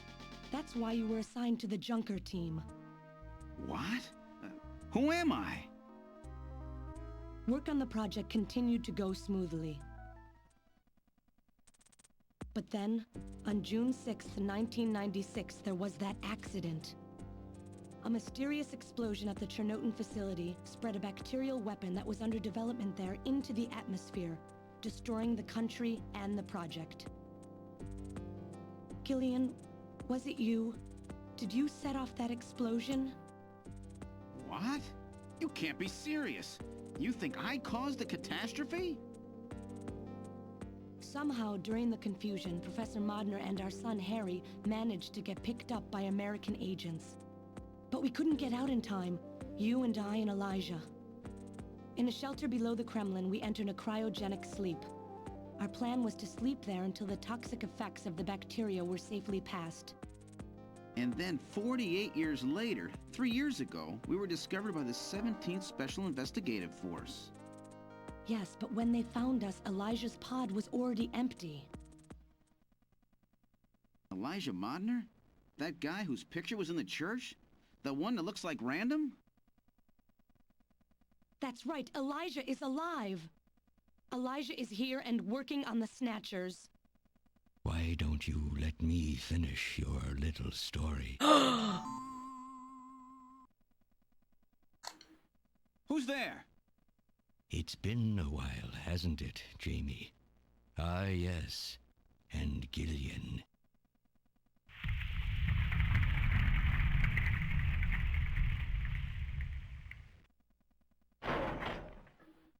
It's me, Jamie. Elijah? Is that really you? Random? No, not quite. So you remember me, do you? I am Elijah Modnar, the only son of Professor Petrovich Modnar. I'm afraid I've grown somewhat old and feeble since we last met, however. Elijah, Duh. Why are you doing this? Your father, Professor Modner, he passed away a few minutes ago. What? My father? My father is dead? Elijah, what happened to you? The Elijah I knew could never do anything like this. I've changed, Jamie. These 40 years have changed me. I can't believe it. What happened to you? What happened to me? Jamie, do I actually have to explain it to you? Jamie, it's you. Your beauty is the cause of all that has come to pass here. What? 57 years ago, I was obsessed. With my research, yes. And with you, Jamie. At the time, I was still young, having just graduated with my genetic engineering degree. My father's connections got me on the team, and there, I met you. You were working as my father's assistant. Your beauty, your smile, I was stricken. I saw something in you that I never felt with women of my own country. You warmed my cold, young heart, Jamie. You opened me up, and I couldn't stop my feelings. Elijah. Oh, I was so happy. The political situation was crumbling around us, but every day was a joy. I gained my father's trust, and with you there watching over me, I was able to work as hard as I ever have on the project. However, my happiness did not last for long. Gillian, it was you. You showed up and all was ruined. You arrived and joined our project team. Far from home, Jamie found comfort in a man from the same land. Your relationship grew quickly, and all I could do was stand by and watch. Jamie and Gillian fell in love, were joined, and even had a child. Harry. Even then, my feelings for you only grew stronger. Worried about me, my father tried to have me removed from the project, but I persisted. Jamie, I always wanted to be near you. What a gamer. And then, the democratic movements that had consumed the rest of the Eastern Bloc spread to our country as well. The Cold War was over.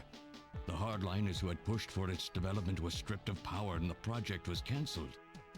The reformers, trying to cover up the existence of such a crazed project, ordered that all materials related to it be destroyed and that we stand trial for our actions.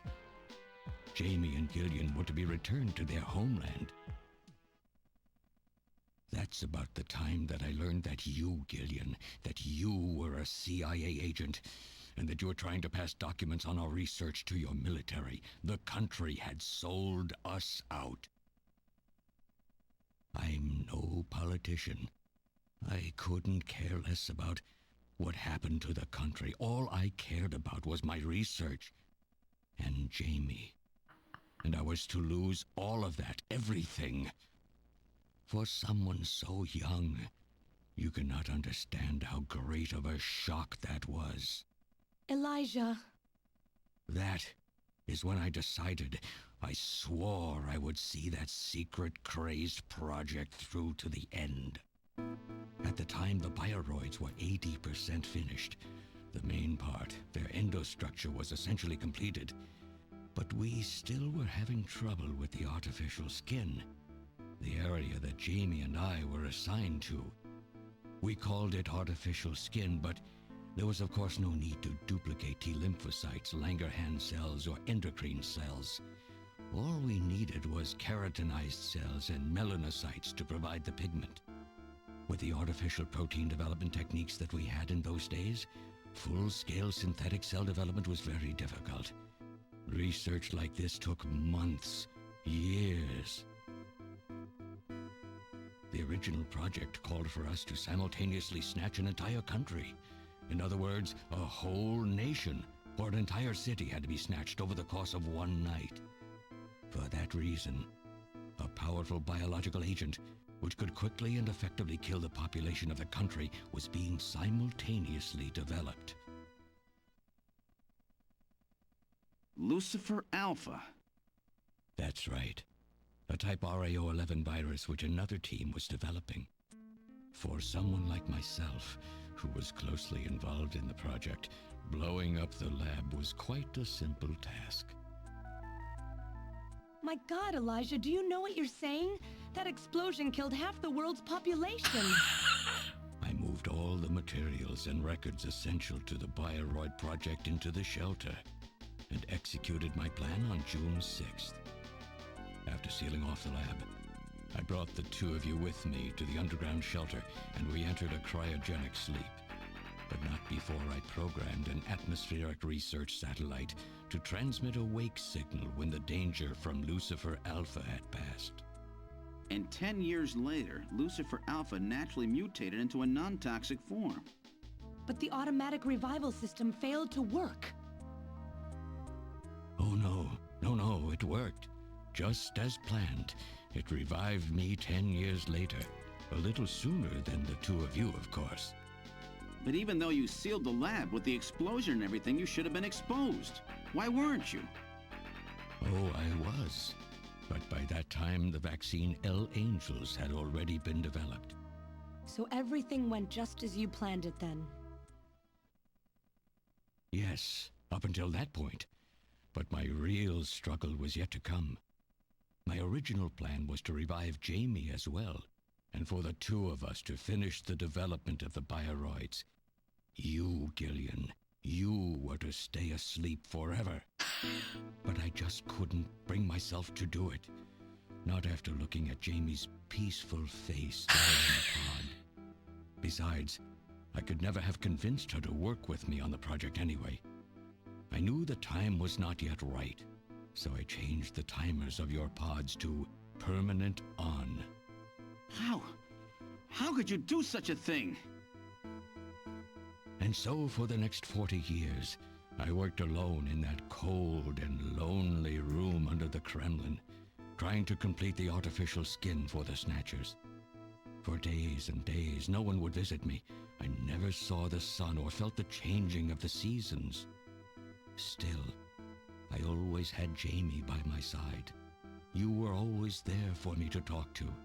Just you and I for 40 years in that dark cellar.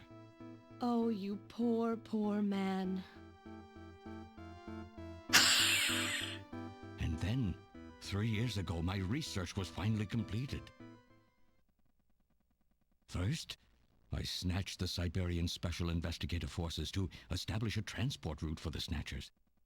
And then, to test the effect of large-scale snatch operations, I chose Neo Kobe City to be my experimental sample. Neo Kobe is cut off from the surrounding areas, a sort of miniature country in itself, making it a perfect test site.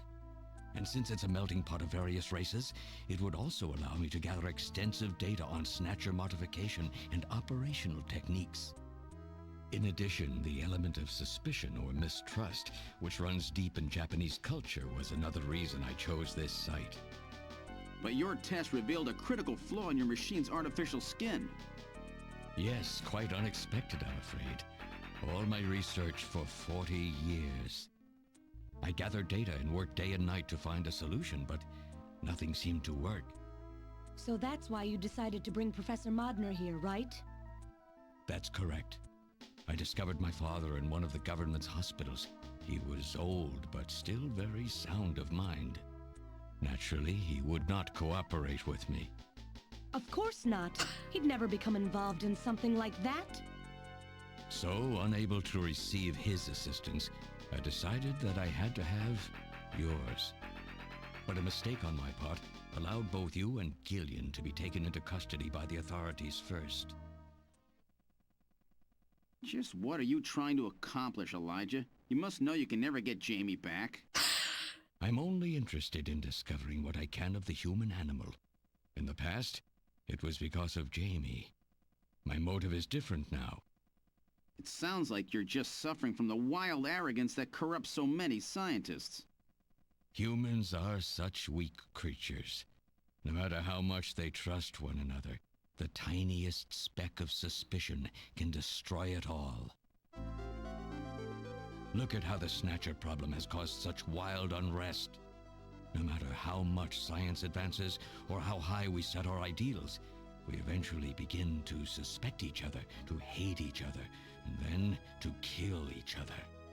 The Snatchers are nothing more than a tool for bringing out this reaction. I am simply using the Snatchers to elicit the true nature of the human animal. I think this experiment has shown me the limits of human society. I sincerely doubt it will be able to reach any greater level of prosperity on its own. If human society ever hopes to reach greater heights, what is needed is an absolute leader, a firm ruler who isn't affected by these trivial episodes of mistrust. You're crazy if you think people would ever obey Snatchers. Of course they wouldn't. But if they don't know, they cannot object.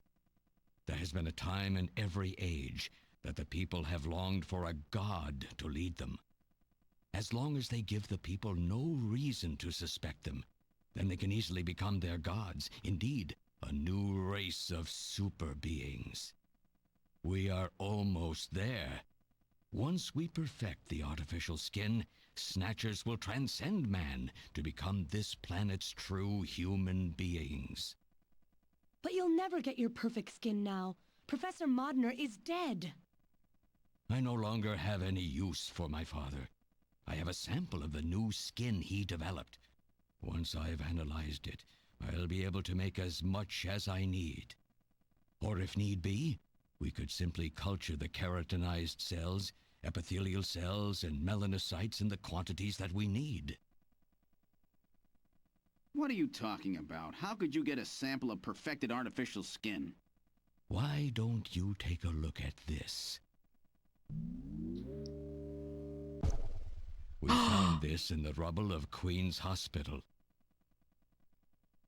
Oh no. Random.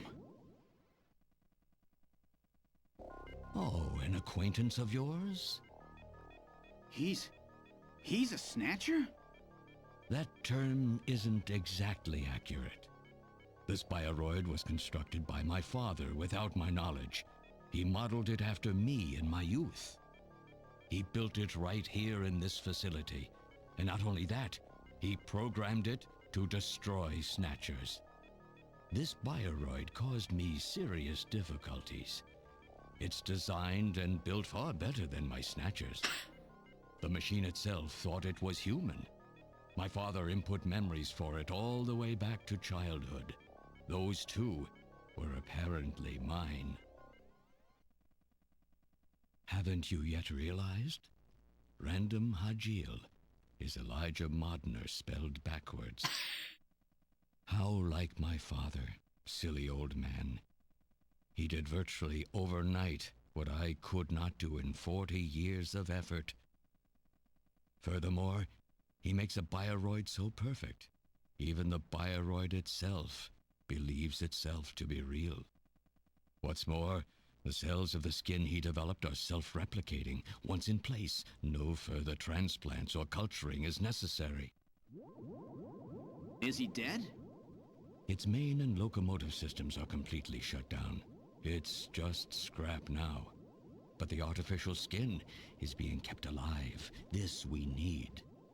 With this, we can move to phase 2 of our plan of full-scale infiltration of the world's major nations. The summit's already over. You'll never succeed. What does the summit matter? Nothing holds us back now that we have this perfect skin.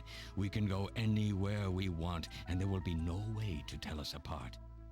I will have free control over the world. Nothing will be able to stop me. Politics and free thought will no longer have any meaning. My will alone will decide the course of human history. You egomaniac. Do you think you can snatch the entire population?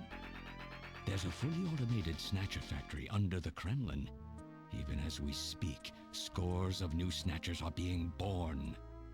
But no matter how hard you try, you won't be able to snatch the people's heart and soul. What do you hope to gain from this anyway? Jamie, the human race is composed of fools. But I'm different. I will be its savior. Indeed, not just of mankind, but of all life on the planet. I'm afraid that won't be possible. Metal! Metal! In 10 minutes, this church will be struck by a phased particle beam. I am guiding the beam from the attack satellite using GPS and 15 navigational satellites. The beam cannot miss. Everything in a 2 to 3 kilometer radius from me will be destroyed. Stop this foolishness now. I will not have my research destroyed by some souped-up pocket calculator. Metal, what happened at the summit? The delegates, worried about the Snatcher menace, voted unanimously to allow the use of nuclear weapons on the city. The military is presently imposing a quarantine on Neo-Kobe. What? Do they intend to kill everybody? The populace is in a state of panic. However, they have agreed to lift the quarantine if this church is struck by the phased particle beam. This is our last chance. I will handle things here. Gillian, Jamie, you two must flee. You insignificant mass of metal. You'll never... One move and I detonate. Gillian, run! Metal, this is crazy! We can't let a single Snatcher get out of here. And this new artificial skin has to be destroyed as well. I will not allow some talking scrap pile to get away with this. If you are the aiming point for the beam, then I'll just have you thrown out of here. Grab this little one and take him out of here.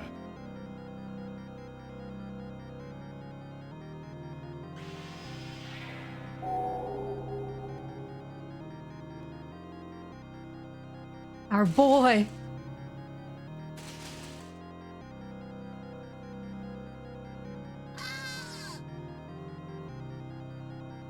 Metal! Cowardly little robot.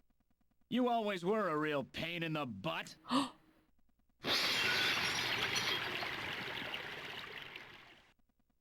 What's that? Ooh! The boy! What? How did... You're supposed to be deactivated. I don't go down that easy, old man. Stop this foolish... Shut up! Let's try to make our final moments peaceful, shall we? And you Snatchers, you touch the little guy and the old man's head comes off. Random! I've always hated being used. Why don't you watch the final act with me? Gillian, you only have 5 minutes. The turbo cycle is just outside on standby. Use that to flee. Let me go. I'm Elijah Modner. I'm your original. I don't care if I'm an original or a copy or what. You and I are gonna die right here. If we both die, there won't be a copy anymore now, will there? The stupid logic of a simpleton, of a machine. Whatever it is, it's my will! Machines have no will. Machines cannot sacrifice themselves. We'll see about that. You have 4 minutes. You must go. And don't forget to take care of the factory under the Kremlin. Stop! Gillian, even if these memories in my head are fiction... Yeah, I know what you mean. Our memories of our time together are all too real, Random. Gillian, you've become one hell of a junker. Gillian, it has been most recreational being your partner. Oh, metal.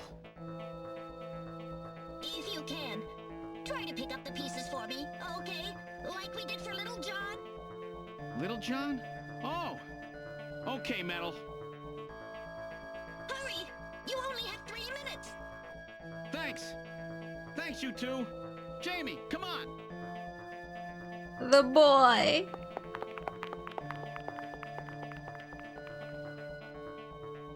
No!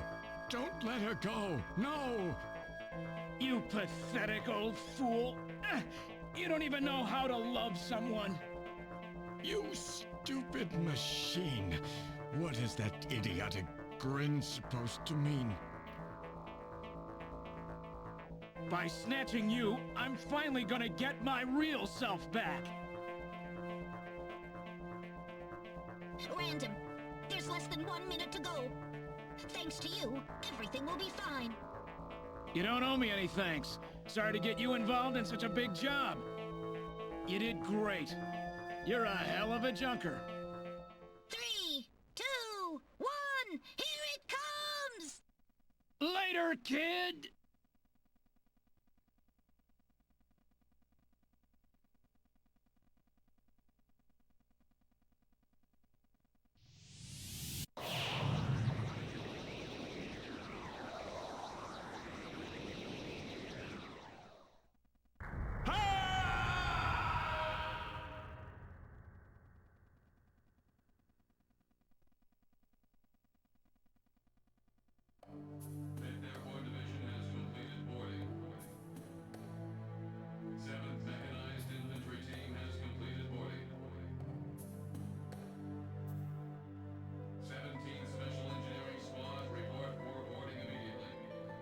So you're really going, aren't you?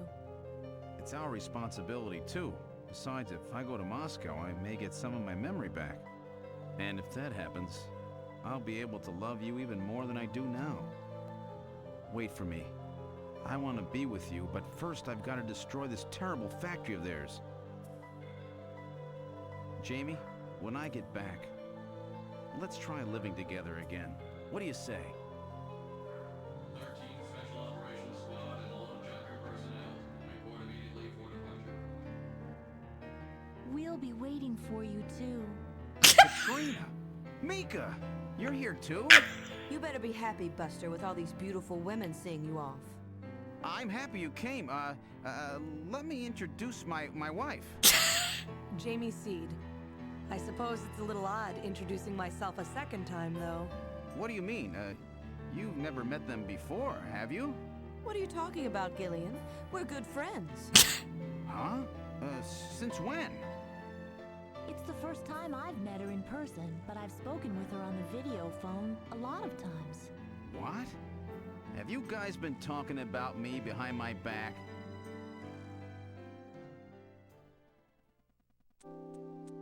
Oh my god!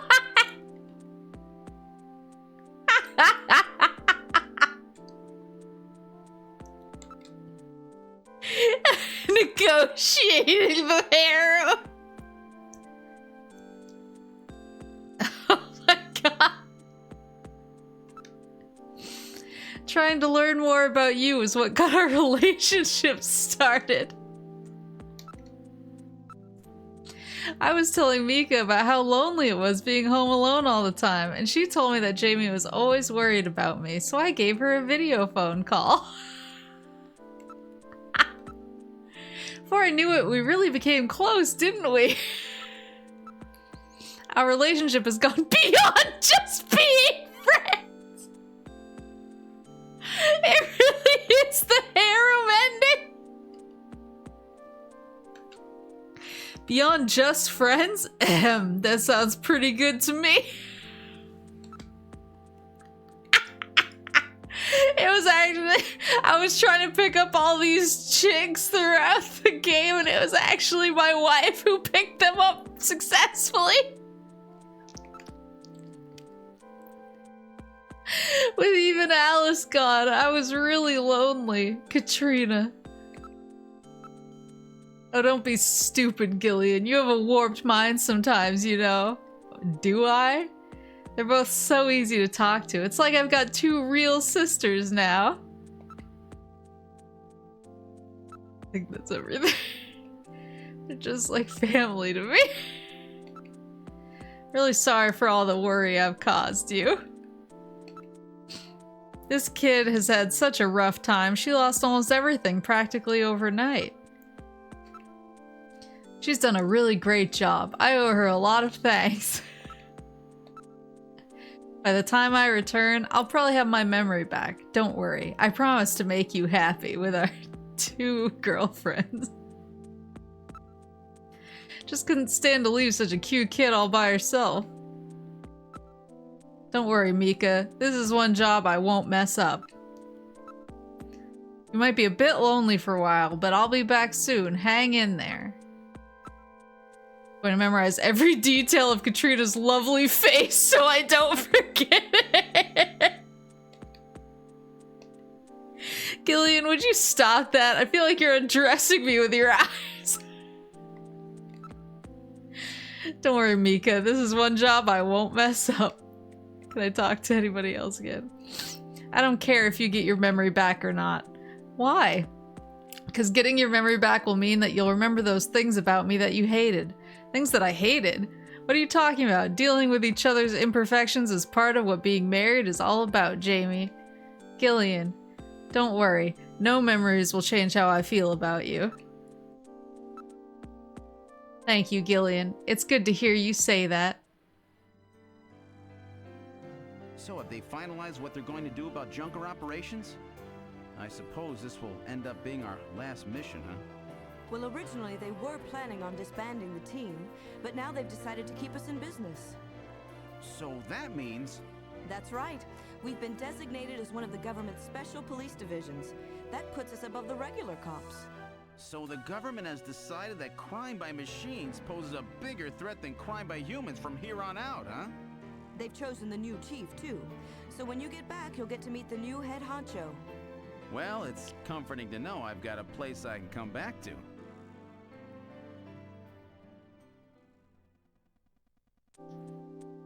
Have a safe trip, Captain C. Oh, it's me! I'm the captain! What, me a captain? Not a bad first rank for someone like me. For someone like me who was in the military. And I'll forgive you for that little incident, all right?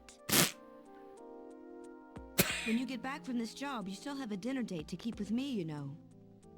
Don't worry. I won't forget my promises to either of you. Oops, oh, almost forgot. Of course, I'll want to spend some private moments with my wife, too, huh? What's wrong, Jamie?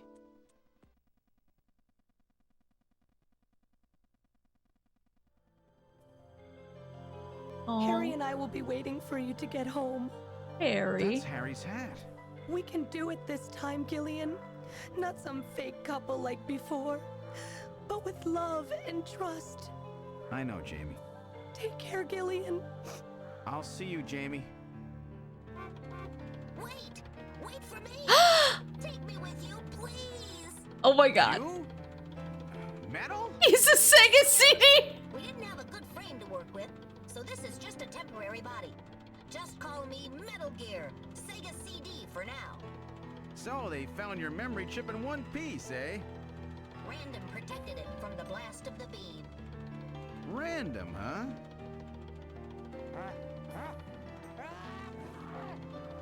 Wait a second. I've heard that sneeze somewhere before. Really? I didn't hear anything. Anyway, I want to know if you'll take me with you. Please, Gillian, please take me with you. Hurry up and get on board, partner. Yes, sir, Gillian.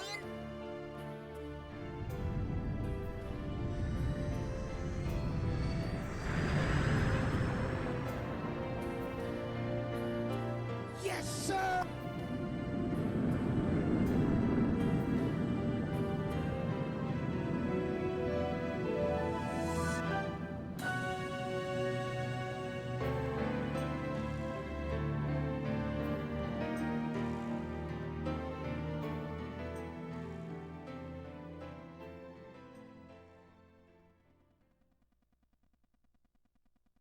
Throughout history, suspicion has always bred conflict. The real conflict, though, resides in people's hearts.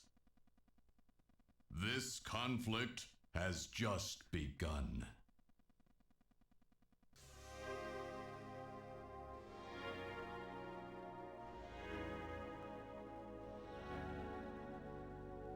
Maybe the real conflict was the friends we made along the way.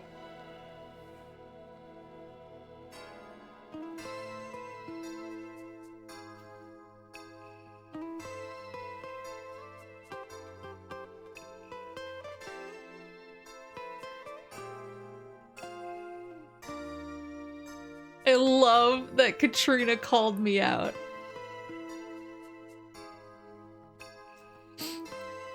I love that Katrina called me out. I'll forgive you for that little incident. I was like, what incident?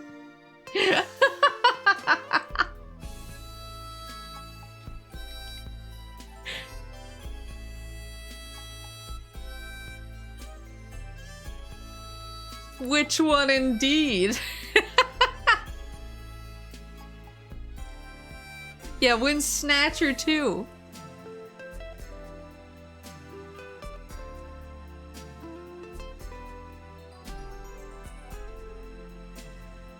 I actually want to look up.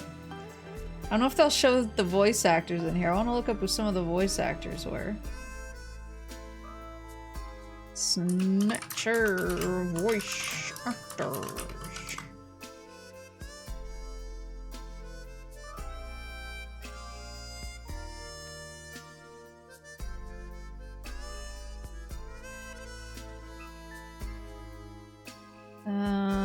I do not recognize any of these names.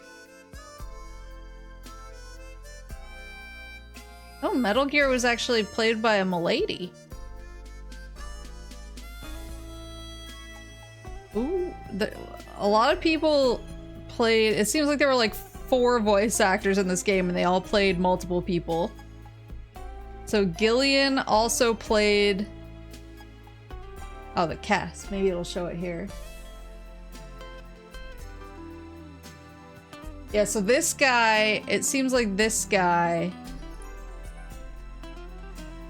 also played the voice of the Snatchers.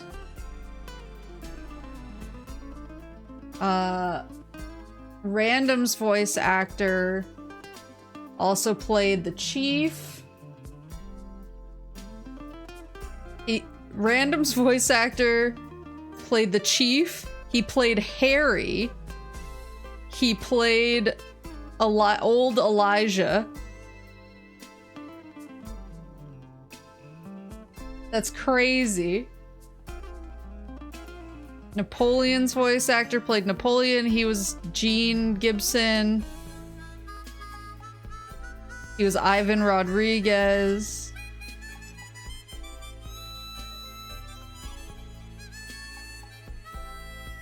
Yeah, you can see it's a lot of the same names. Yeah, small cast of talented voices.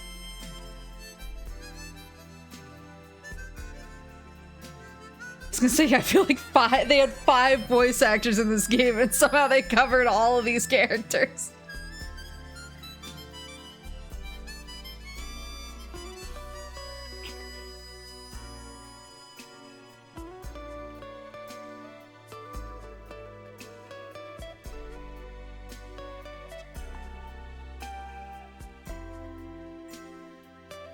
Overall thoughts? I loved it.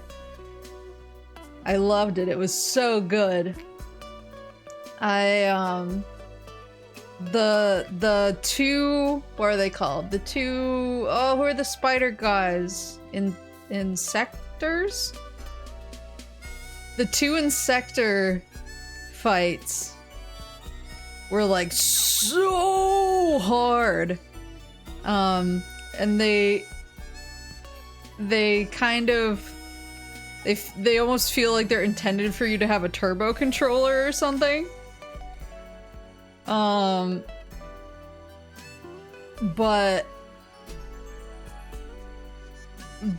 outside of those, like shattering my fragile old hands, like the game was like I loved it. It was perfect. It was super fun. I liked all of the other shooting sequences a lot. Like the Snatcher one at the end was really good. That one felt like it felt like I had to hit everything as soon as it popped on screen, but it wasn't like time to die, time for your hands to die, you know?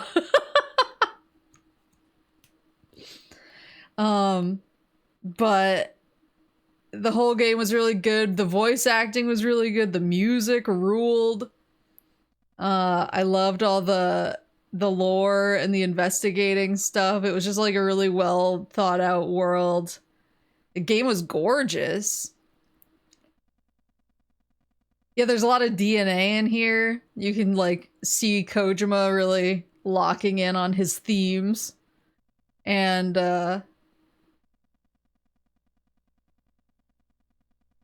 what was the other thing I was thinking? I love how like all of his stuff is in here. Outer Heaven's in here.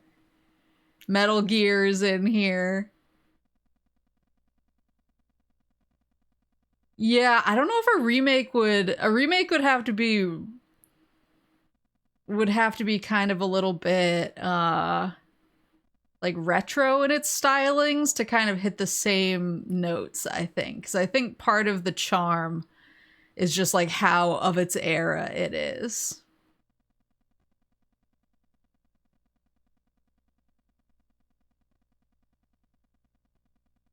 Yeah, Metal Gear is like a project that took place in the 20th century, which is crazy.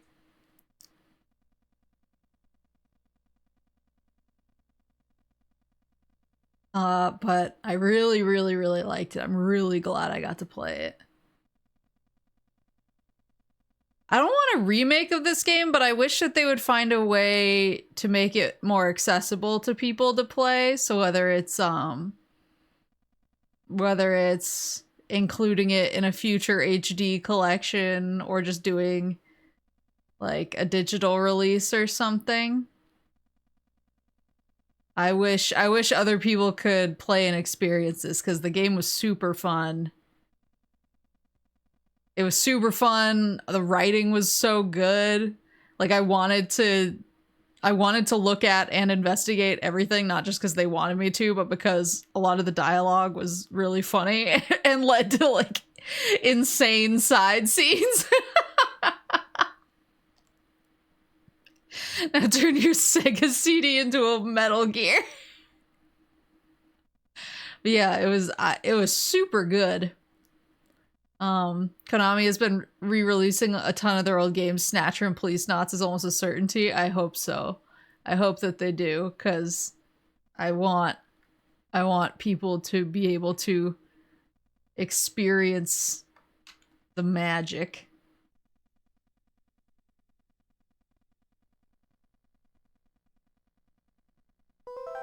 Oh, it was so good. It was so good. I am immediately sad. I'm like, oh, Snatter Day is over. Wonder if the Konami code does anything. I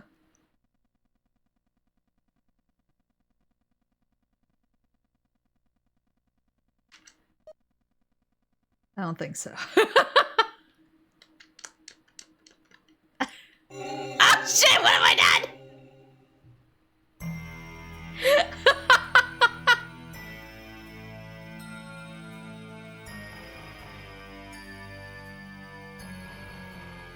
Non-stop Snatterday.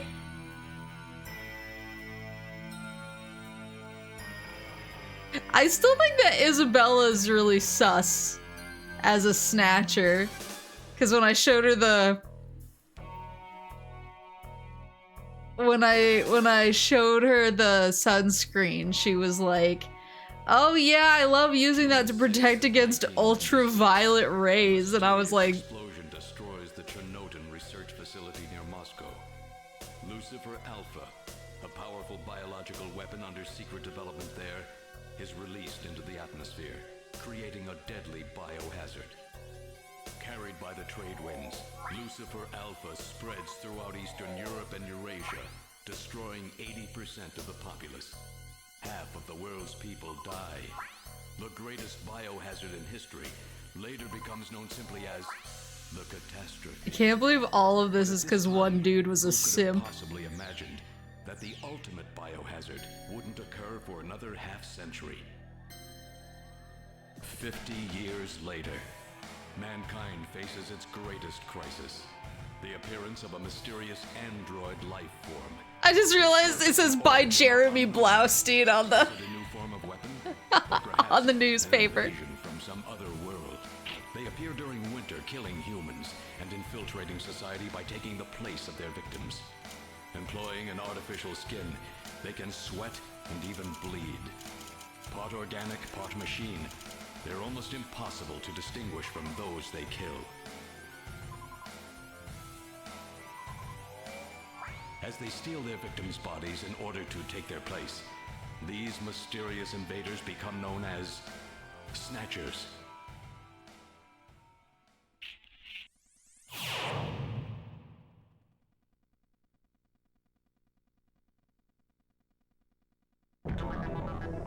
Yeah, I feel like Elijah is certifiably scaring the hoes. Get snatched. Such a rad opening screen. I was gonna say, yeah, let's jam. We gotta jam one more time.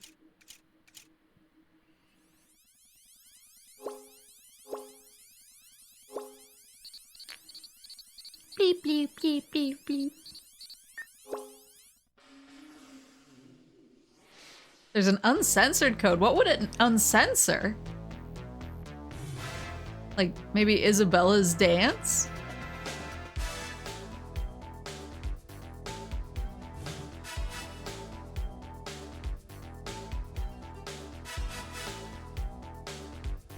Oh, the shower scene. That makes sense. I don't think I can show that on Twitch.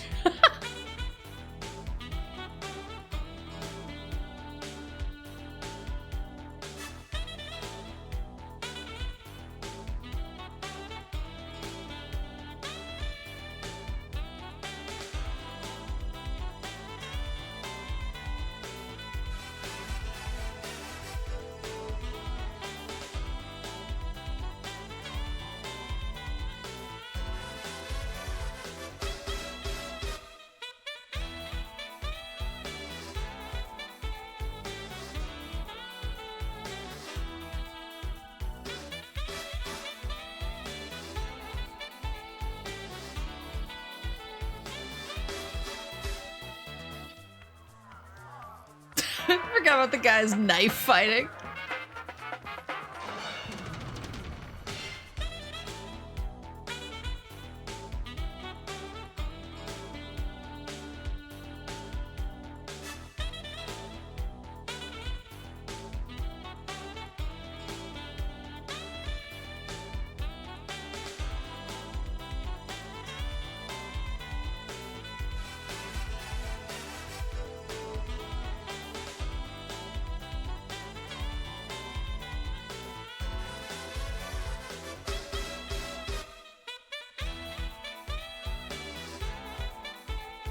I don't even know what names I would look up. I don't think the computer would have Modnar in there because he's a Soviet citizen.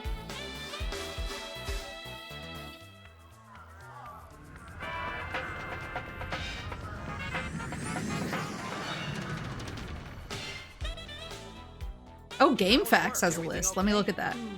Gillian, what is it? What's wrong? Jamie, I've become a junker. A junker? Gillian, but why? Jamie, you know why. It's the only way we can regain our lost memories. Snatcher is the only word that keeps coming back every time we try to remember our past. I have to face them to find out why. Yes, but I can sense that there is something terrible hidden in our past. And if we remember it, it will destroy us. Jamie!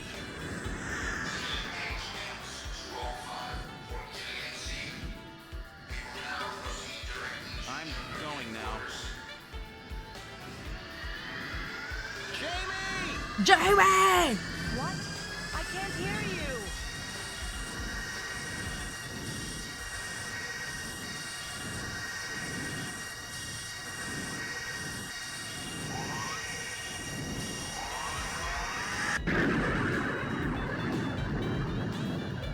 Gillian Seed, estimated age 31.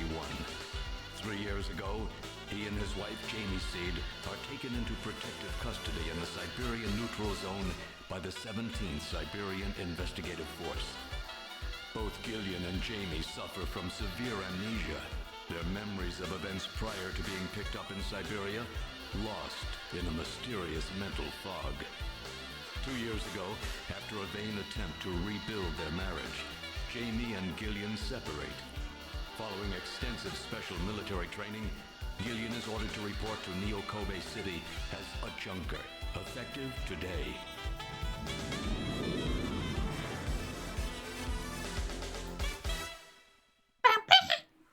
Alright, let me hit the reset button and we'll load that second save and I'll pull up game facts. Do you guys say game facts or do you say game FAQs?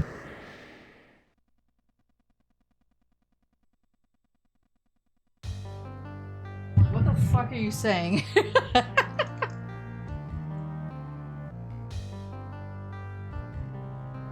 Depends how I'm feeling.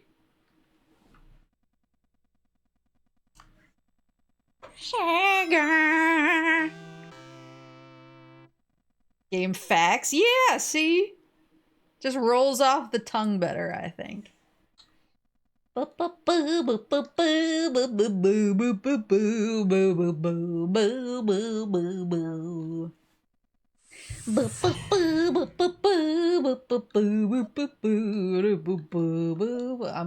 gonna come in here and Katrina's gonna be like, get out of here, you creep!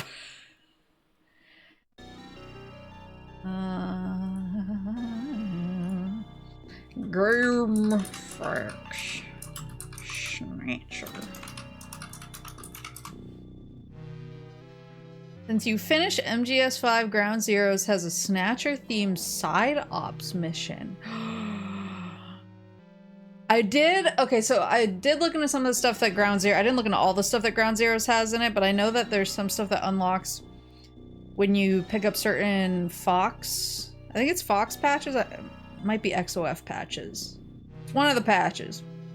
So I was thinking about trying to do that at some point so that I can unlock some of the bonus content that seems kind of fun. Jordan Databanks file. Here we go.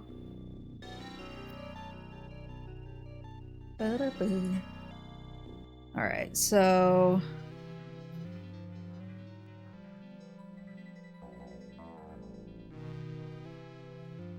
So we looked up Alice Gibson, looked up Benson Cunningham, we looked up all the Snatchers who had retired or died. Gillian Seed cannot execute request. Oh, there's some of the game's designers in Jordan, apparently. Harry Benson.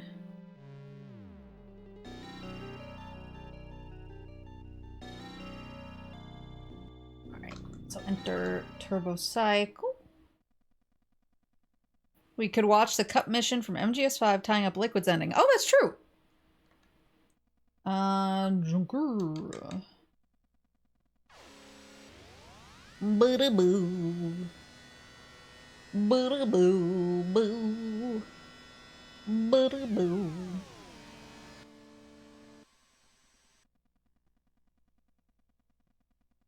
We've arrived at Junker headquarters.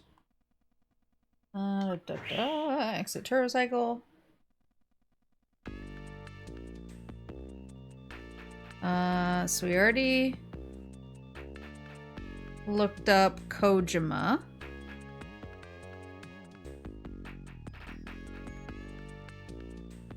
We already looked up Kojima, so now we want to look up one last sniff for the road. We want to look up Reason Searcher ID. Code ID file. Idenari. Idenari.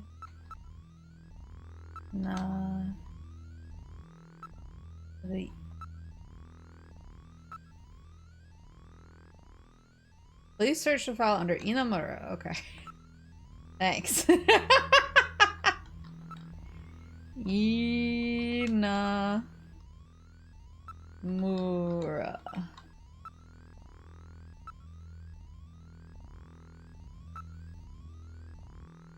Idenari Inamura.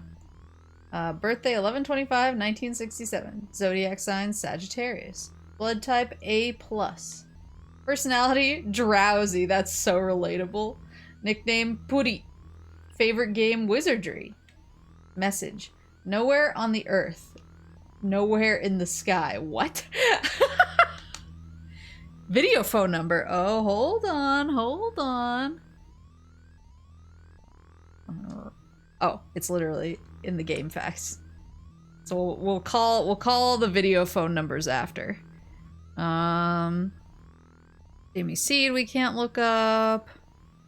Oh, Jeremy Blaustein is in here.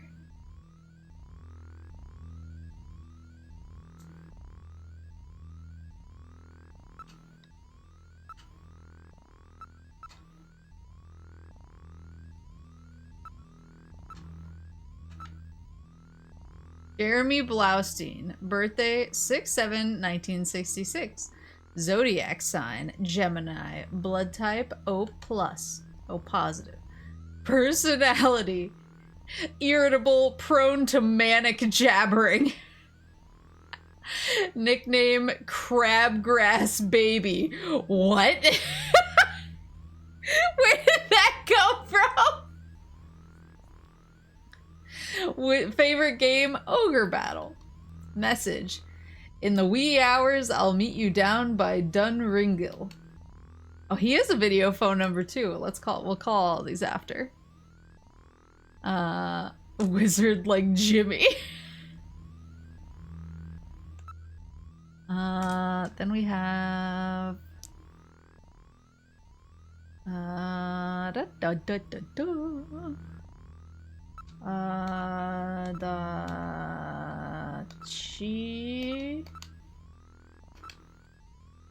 Masanori Adachi.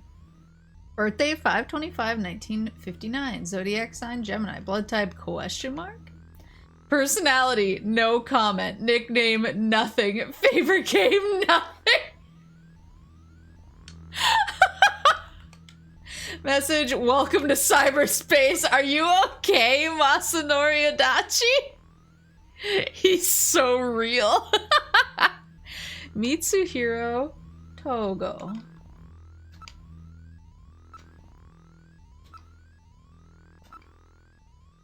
Mitsuhiro Togo. Birthday 1/21/1965. Zodiac sign Aquarius.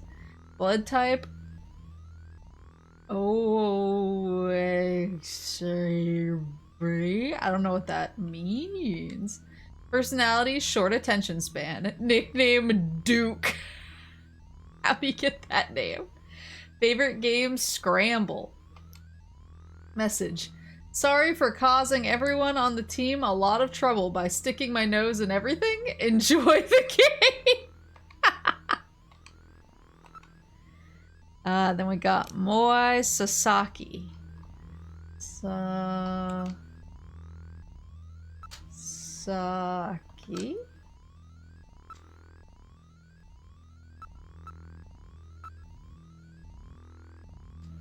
Birthday 2/20/1961. Zodiac sign Pisces. Blood type B. Personality normal on the outside, but a real mess on the inside. Also relatable. Except I think I'm more straightforward about it now. Nickname Mr. Moai. Favorite game F1 Spirit. Message rest in peace, Mr. Adachi.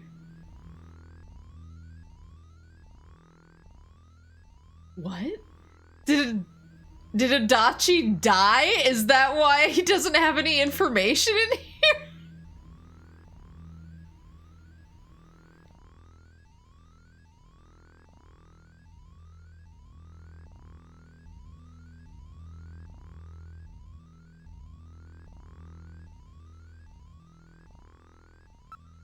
And then the last one is Satoshi Kushibuchi. Buchi.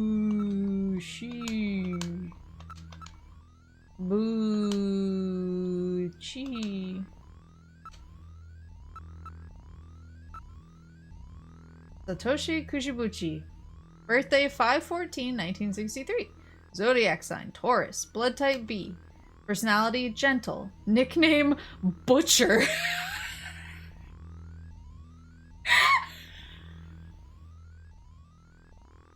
Favorite game Life. What? How are you personality gentle nickname Butcher? Message. I want to be in the Honolulu Marathon. Alright, let's call these video phone numbers now.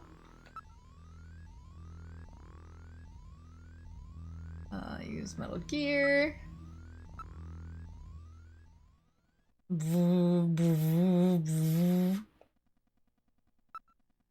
Let me start from the top. So we just had, or we started with Inamura. 443723.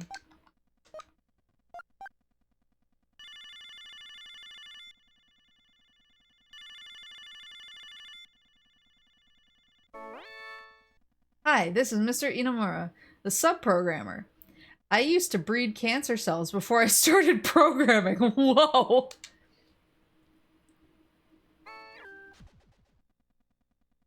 It's an insane factoid. Then we have Jeremy Blaustein is 416766.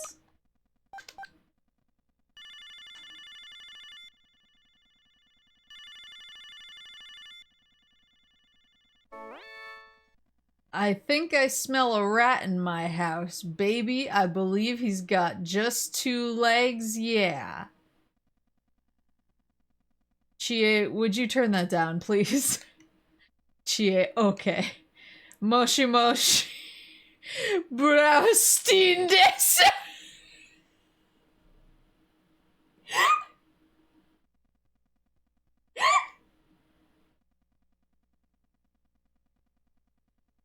Nihongo jouzu desu ne, Blaustein-san. Moshi moshi Blaustein desu. Huh? What? Oh, hello? You speak English? No, I live in Japan. I speak Japanese. What language was that? That was Japanese. I don't get it. Well, technically, you're speaking Japanese in the world of the game, but it's translated into English so that everyone can understand you. I don't have any idea what the hell you're talking about. By the way, was that Buddy Guy? Yeah, that's right. You're into Buddy too, huh? You know, Gillian, you're a lucky guy. You get to do all these exciting things surrounded by beautiful women who flirt with you constantly. Yeah, well, you know how it is. Some people got it. And all I do is sit in front of this terminal writing funny, sexy stuff for you to do. Ow, Kiwi, don't bite. There, take that. Ha, that'll teach you. Don't hurt her. It's amazing she survived this long. I'll say she should be dead. She's over 55 years old. By the way, she's not the hurt one. Look, I'm bleeding. Oh, that's a bad one. Yes, it is strange that she's lived this long. I guess it's her positive mental outlook. Look, sorry, I gotta run now. I'm conducting an investigation. Yeah, well, I know how it turns out. Huh? What? Forget it. Good luck, Junker. Alright, the next one is Mitsuhiro Togo, who is 446454.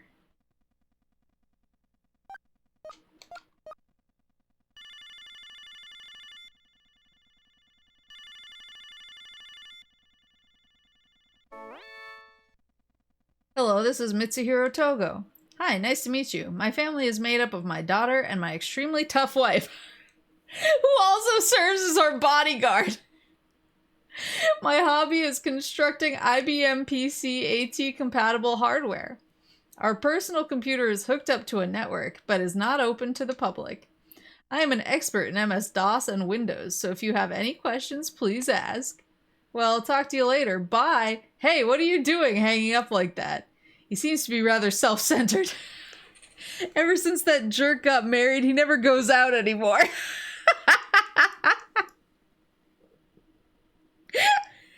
I like how much they're ragging on his wife.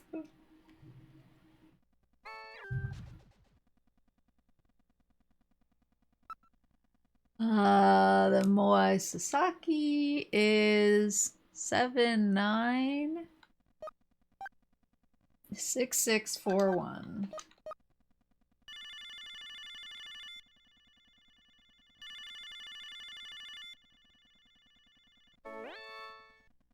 I will continue trying to make software that will move you, surprise you, delight, and amaze you. And then we have, the last one is Satoshi Kushibuchi. And he is easy, he's just 3.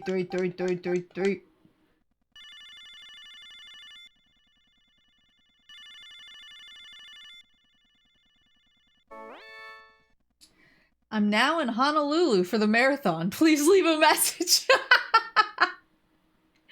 What continuity? I think that's all we have. I want to see if there's anywhere that has a Snatcher video phone list. If there's any, I want to see if there's any other video phone.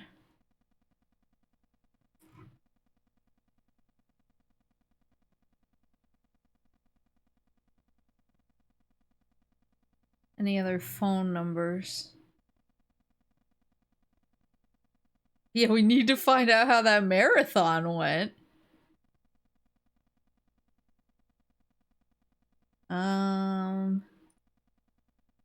Anyone know where to get a full list of Mark II's phone numbers? Blaustein. Oh, there's a Konami. So Konami says it's been disconnected. Let's try it one more time. Yeah, not in service. The number you have reached is not in service at this time. Please check the number and dial again. This is a recording. JT&T Neo Kobe. There's apparently Konami R&D in here. Which is 078.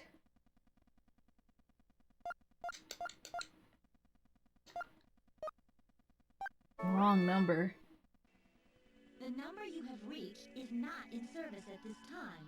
Please check the number and dial again. Damn it. This is a recording. JT&T Neo Kobe.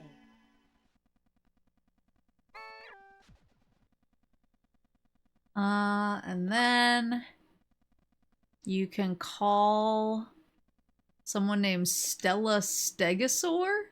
Hold on. Who is that? 39.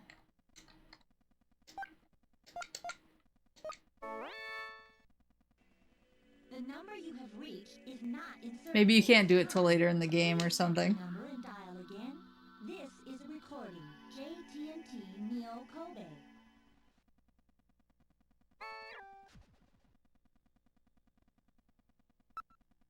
Apparently you can call the police.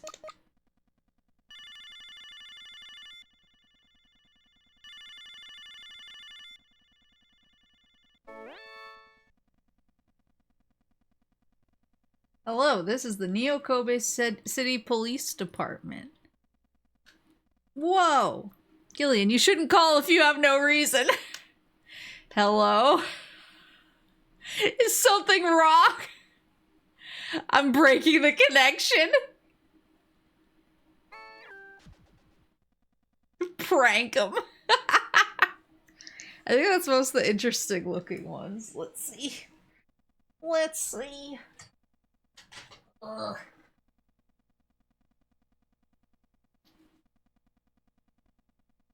Ugh. What a game. Yeah. What a game. Da da da da. Let me.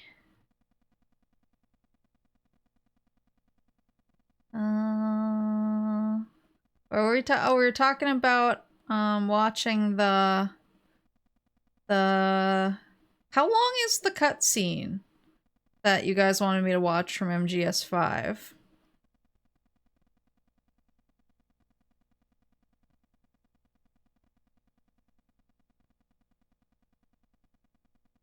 $20 minutes? Do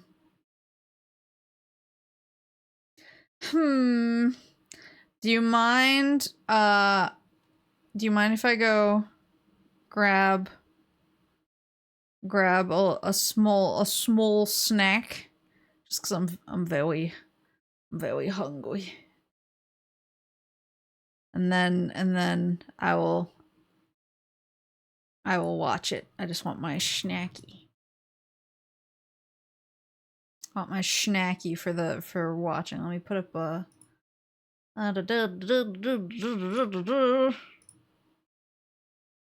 grabbing snack. Snakes.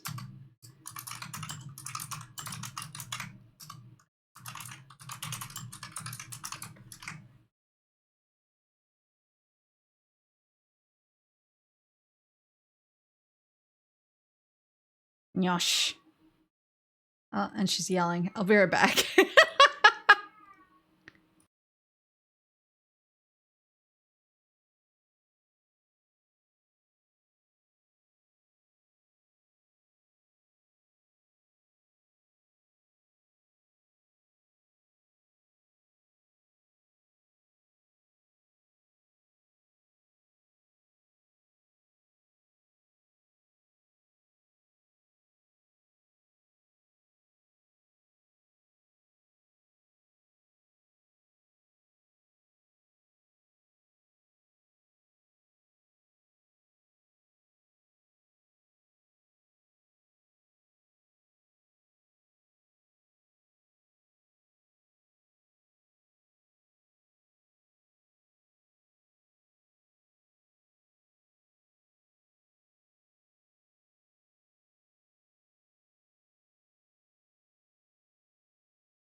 Here we go. I got my snakes.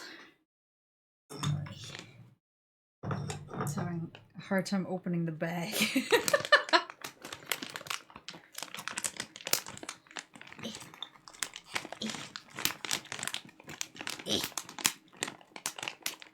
This is gonna be the cutscene where Snake shows Eli Wabbit Twubble. Yeah, that's where he learns about it. There we go. Ugh. Making sure. Okay, got it put out in a bowl so I won't be crinkling the whole time. Go. No crinkles. None. ASMR stream. May I have some snacks, Moose of the Forest? Do you like takoyaki balls? Like the, not like a real takoyaki ball, but the type that comes in a little Japanese snack bag. They're really good. They actually taste pretty convincingly like takoyaki. They're good. I like Japanese snacks.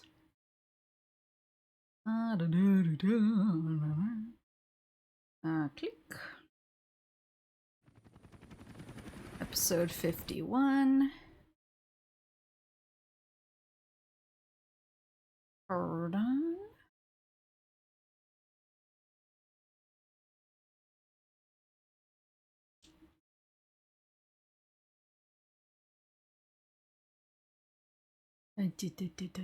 I like that the second to the top recommended video is Liquid Snake Explains Big Chungus. The YouTube algorithm sometimes gets it right.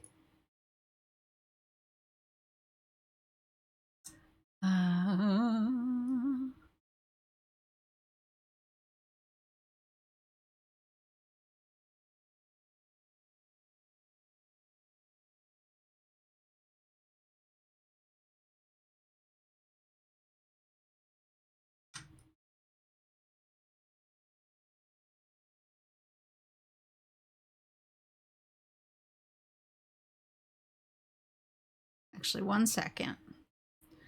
1 second. Ooh.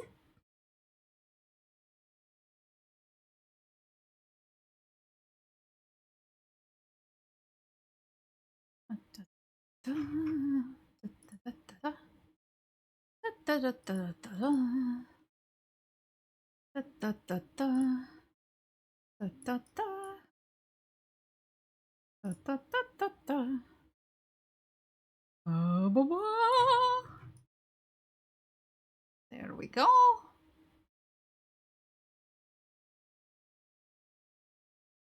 Now I can watch. All right, here we go. We watch that afterwards. Big Chungus. Alright, parting ways with Snake. Eli seizes control of Sahelanthropus and leaves Diamond Dogs with his fellow child soldiers.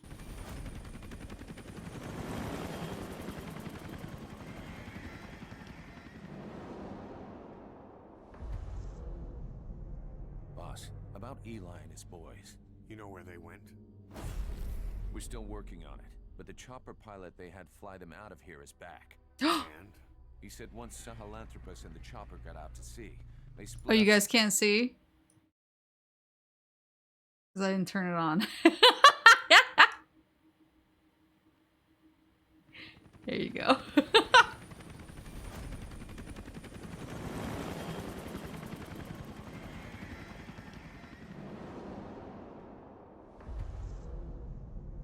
Boss, about Eli and his boys. You know where they went? We're still working on it, but the chopper pilot they had fly them out of here is back. And? He said once Sahelanthropus and the chopper got out to sea, they split up and headed in different directions. The chopper headed straight for Africa. They made it about 50 miles inland before running out of fuel. The kids used vines and duct tape to tie the pilot to his seat before they disappeared. He was almost dead from dehydration when the medics found him. They left him alive on purpose. Yeah, they're calling us out. They want to settle this. The intel team are using the direction Sahelanthropus headed and the direction the kids took off in to narrow down the search area. And with Hewick helping out, it won't be long before we know where Eli is. There's just one thing that bothers me. What's that? Apparently there are already men going around the nearby...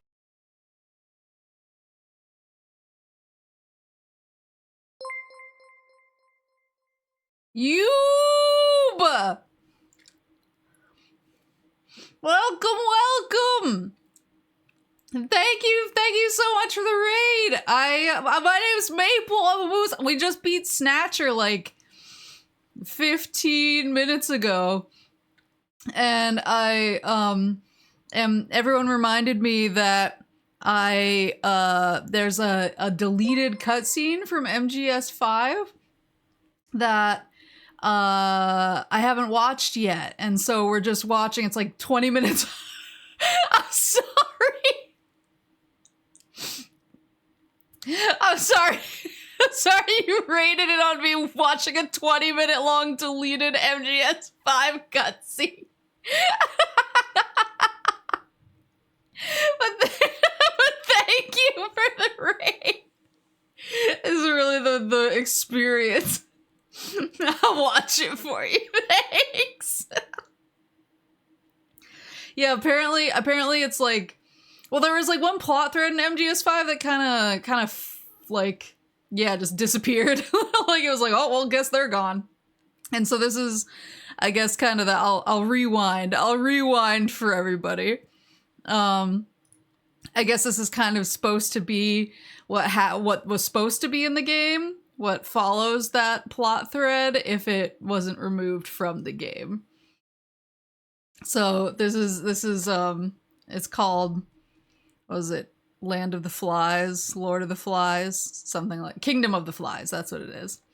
It's a cutscene that got, or maybe it's just like a VO, because there's a lot of, maybe it was supposed to be a tape, and they found the audio for the tape, because a lot of the footage so far is like concept art. So that's kind of interesting. But yes, thank you so much for the raid. Like Minecraft. Sorry that I had like boomer questions about Minecraft yesterday. I've still only I played Minecraft on stream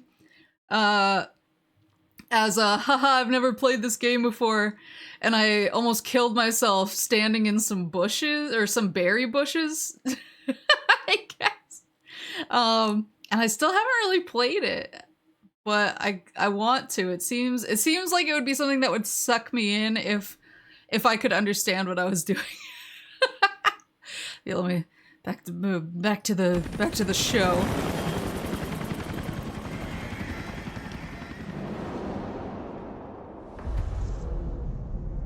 Boss, about Eli and his boys. You know where they went?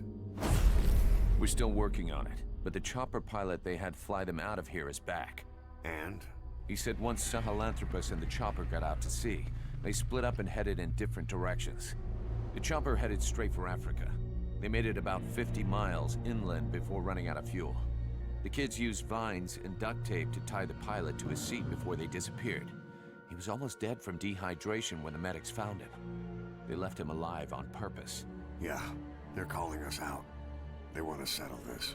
The intel team are using the direction Sahelanthropus headed and the direction the kids took off in to narrow down the search area. And with Hewick helping out, it won't be long before we know where Eli is.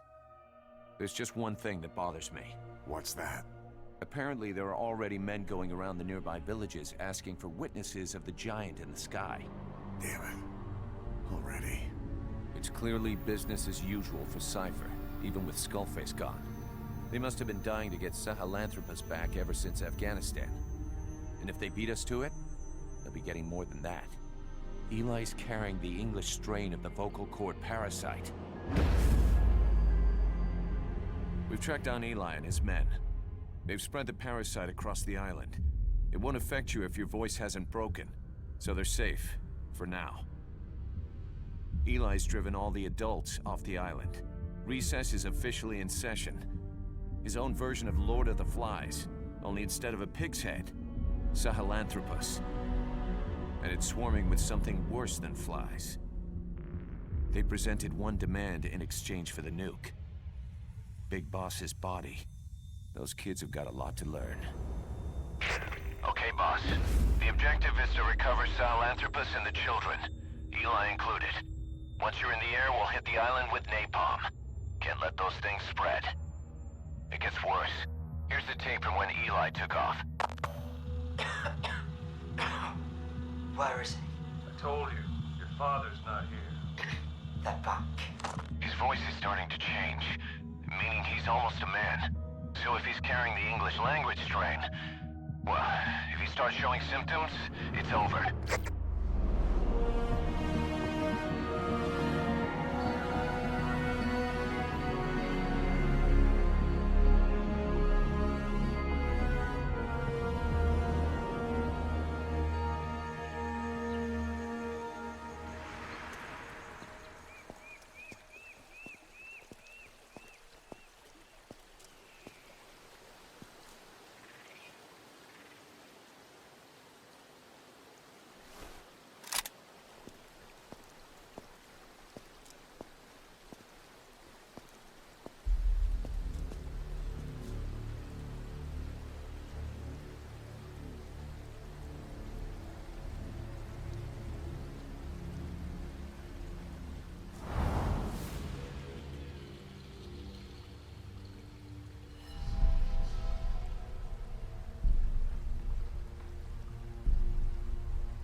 Sahelanthropus does look so cool.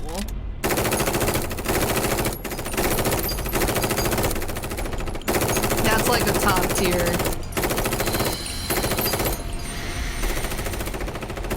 That's a top tier Metal Gear design for me.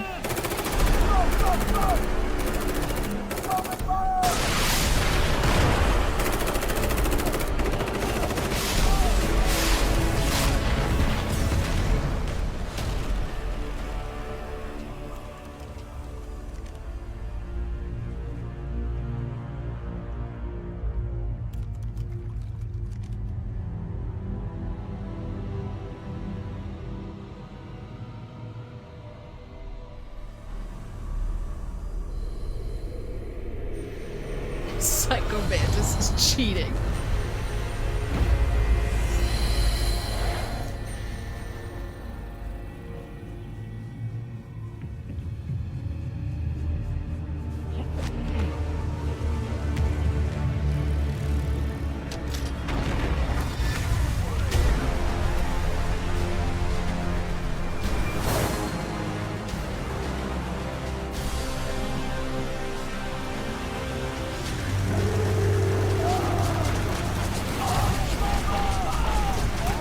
That is one question that I...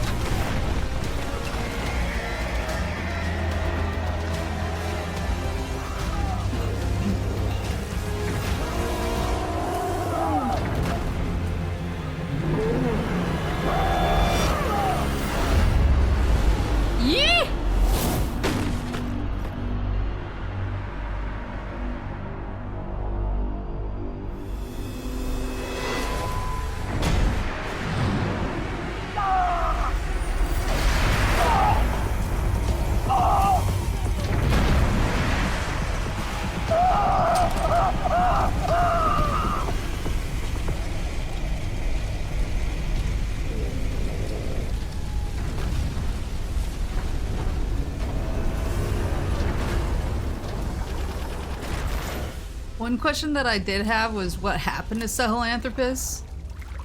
Like in the overall timeline, but maybe this will answer the question for me. I knew you'd be through here! You're not a kid anymore. You can call your own shots. But at this rate, you'll be dead before you have a chance. I'm free to die however I wish. Yes. Free.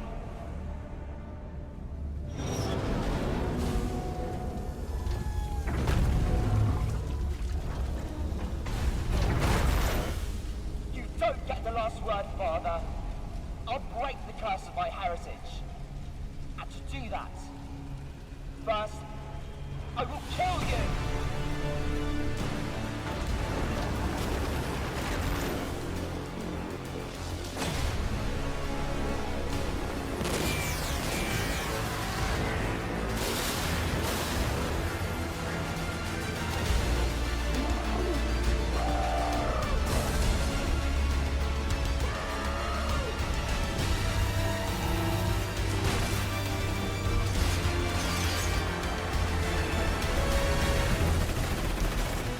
This looks like it was gonna be crazy.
Kojima went so over budget already that they just scrapped it. Iconic.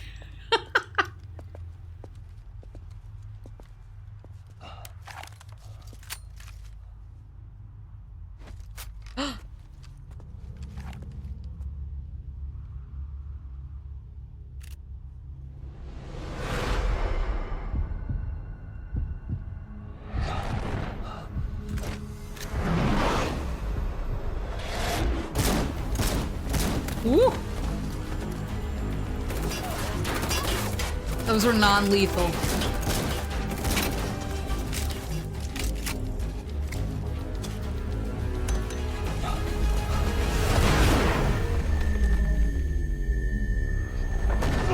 Ooh.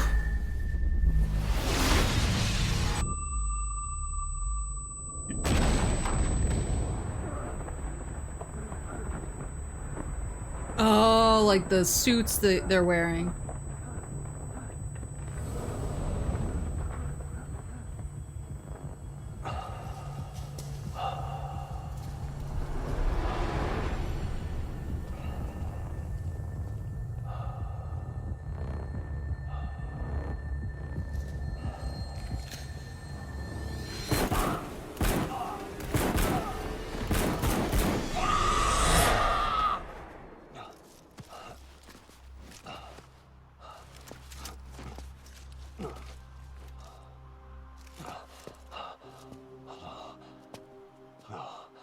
You just murder a child?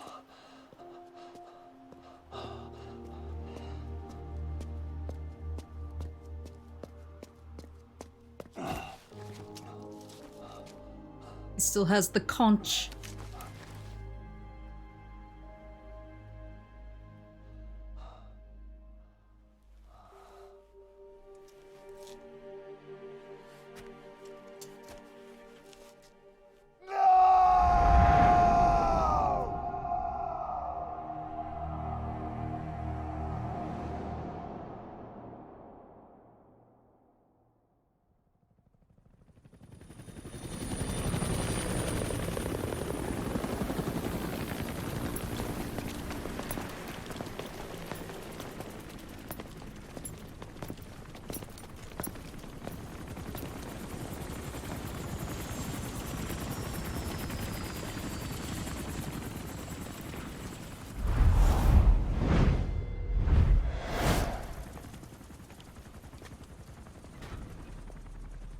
Give me some room.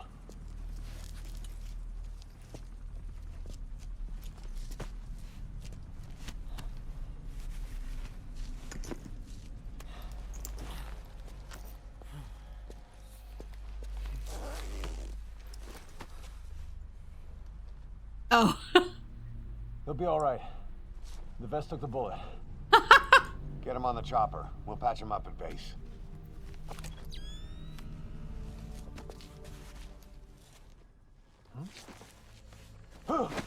Uh-oh. Boss, he's showing His symptoms. throat's glowing.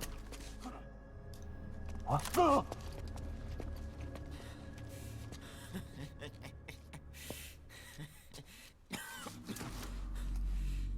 I was created by Cypher. And I was the flaw. No. Fate was written in my genes. No mocap. I'm the loser. You. All because of you. I'm not me. I'm just a copy of you.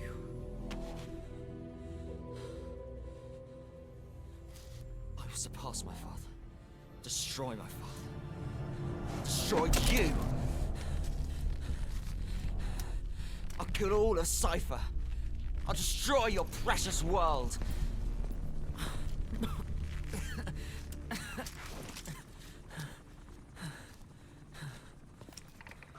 Code Red, we need to go fast. How's it going over there? There's nothing you can do for him now. Island's completely contaminated.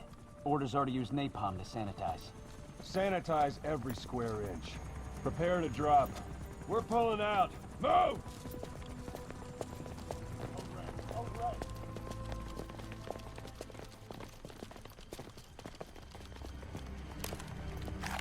Live. Live.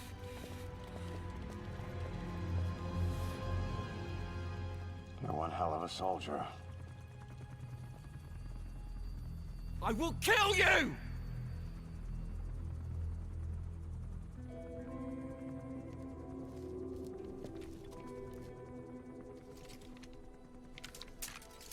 That's right.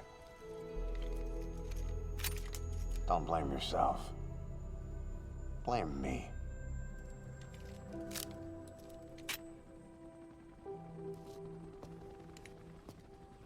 Whoa.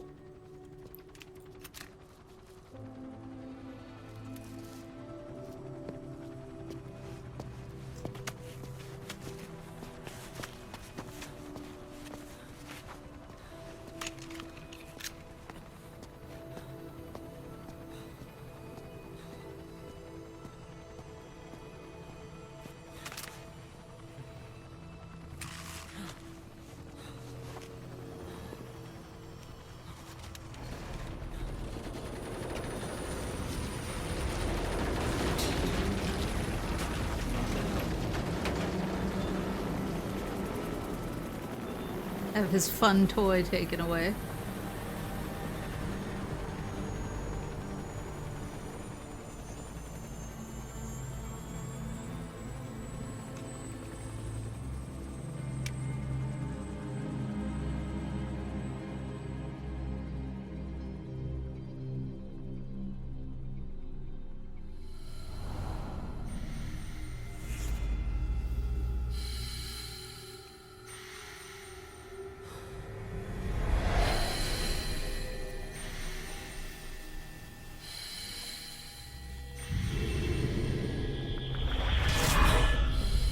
Oh! He can just do that?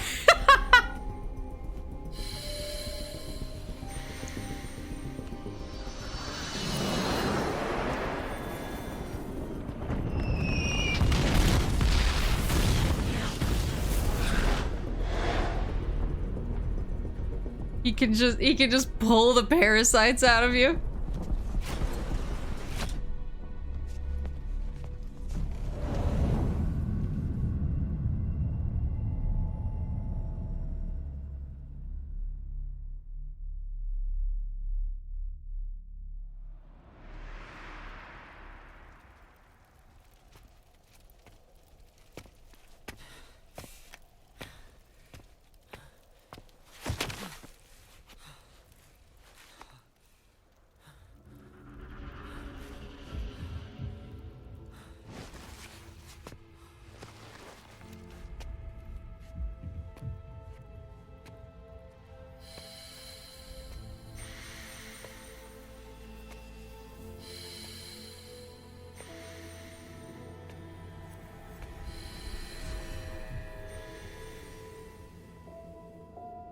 Not yet. It's not over yet.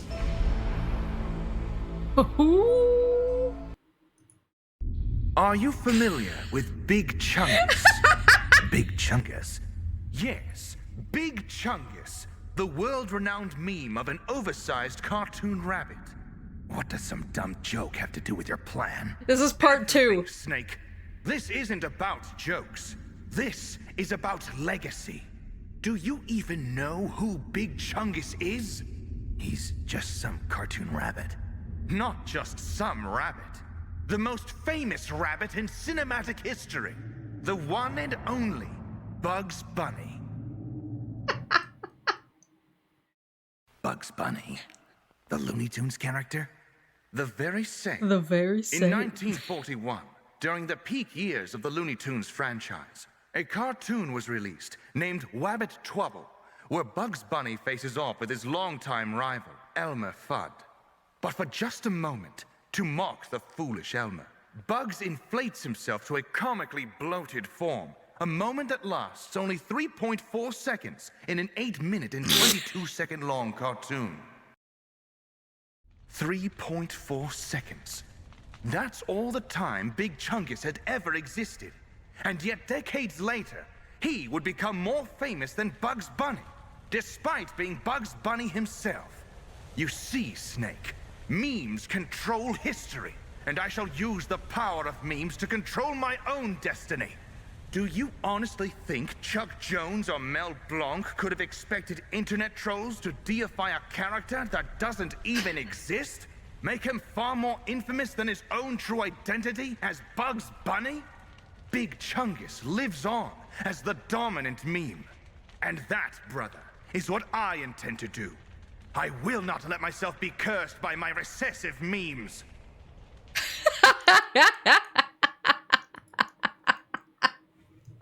Okay, got it out of my system. It was mocking me the entire cutscene. It was sitting next to it under the recommended, and I was like, how am I supposed to deal with this? How am I supposed to not react to this? So let's see. Now for hot salad and cold soup, my other classic film. Yeah, we're kind of done with Kojimaxing right now. I mean, I guess I'm trying to think of like other Kojima games that we still have. Well, I mean, there's still more Metal Gear games I can play. I have wanted to try Metal Gear Acid. I actually started Acid and I was really enjoying it. But I was kind of playing it on my own. So I think, I mean, I'd like to show it off on stream just so that people get the vibe for it, but it does seem like kind of a slower game because it's like a little bit turn-based, actually. So, yo, Maple doing Acid. What was your fave? So it's like super hard because out of the Metal Gear games, I feel like they're all angels.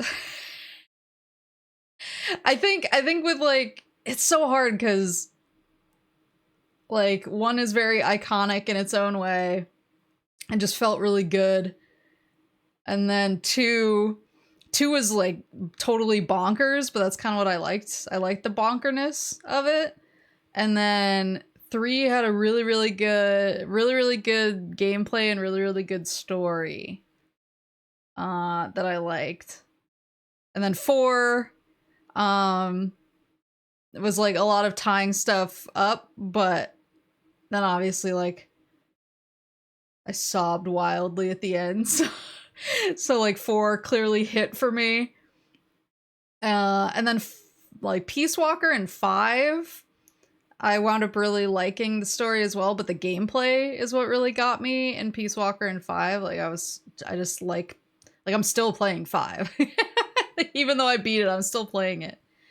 4 was a movie. Yeah, that's a good way to put it. So like they all had a strength that I really liked, and it's hard for me to like, I think if I was forced to make a choice, it would be between 2 and 3. But I like both of them for really different reasons. But then now we've played Snatcher, and we just beat Ghost Babel yesterday. So yeah, there's the Portable Ops games, the Acid games. There's Metal Gear Survive. Yeah,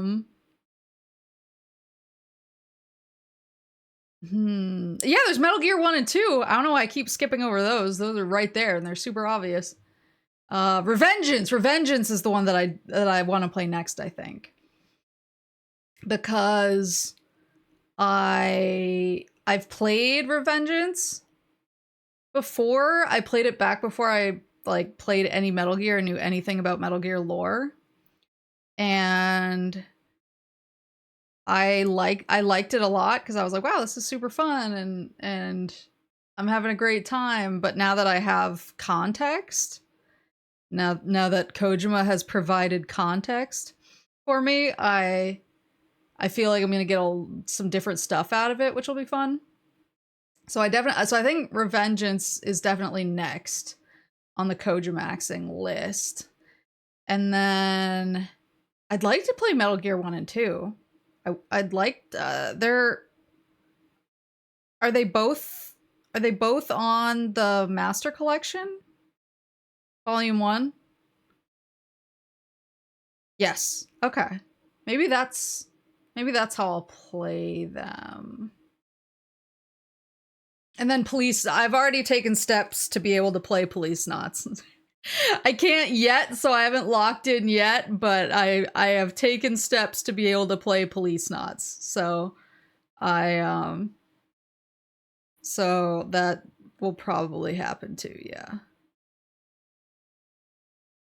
And then we have Delta. Isn't Delta... So Delta's supposed to come out this year. We don't have a month or anything yet, right? We just have 2025? Do we even know if it's 2025?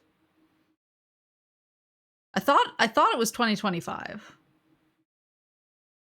Unless I missed something.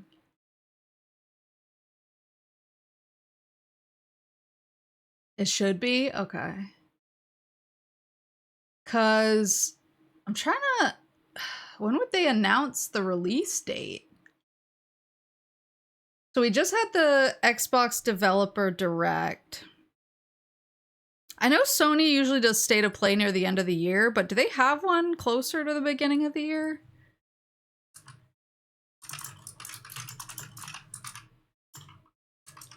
Ever?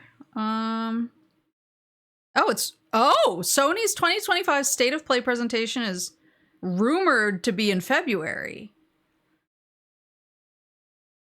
Apparently. So I feel like we have a good chance of getting, but just because of the relationship with Sony. I know it's on like all the platforms, but I feel like it was such a Sony boy for a long time. I wonder if we'll get a release date at State of Play. It doesn't say when in February, it just says rumored to be in February. As per a credible insider. Because if we don't get it then, we probably wouldn't get it till E3. I can't imagine. I mean, Konami holds Silent Hill directs now because they have so much Silent Hill content. That it has its own direct, but I can't see them doing that for Metal Gear because I just don't think they have enough to talk about unless they're doing a bunch of stuff behind the scenes hidden. But I feel like... Sorry, I just realized I don't have any BGM.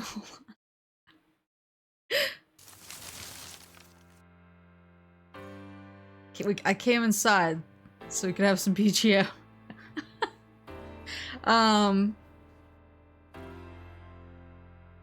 Raw maple yapping.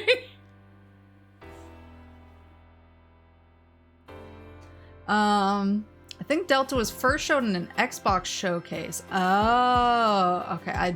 I don't remember when. Maybe it was, yeah. Depends on if Xbox has the marketing rights. Huh. Yeah, I'm not sure. Because if it's not at State of Play, we'd probably have to wait until not E3 in June. Because I don't think Konami's gonna do their own Metal Gear Direct. And I don't see them just like randomly announcing the release date for a game like this. This is like a game conference type of game. In my opinion. In my biased opinion. Well, hopefully, I'm hoping it's at the State of Play, because I'd really like to know when it's gonna come out, because I do want to stream that. I want to play that and I want to stream that. I just realized you guys are gone. I turned the BGM on and I turned everybody off. I'm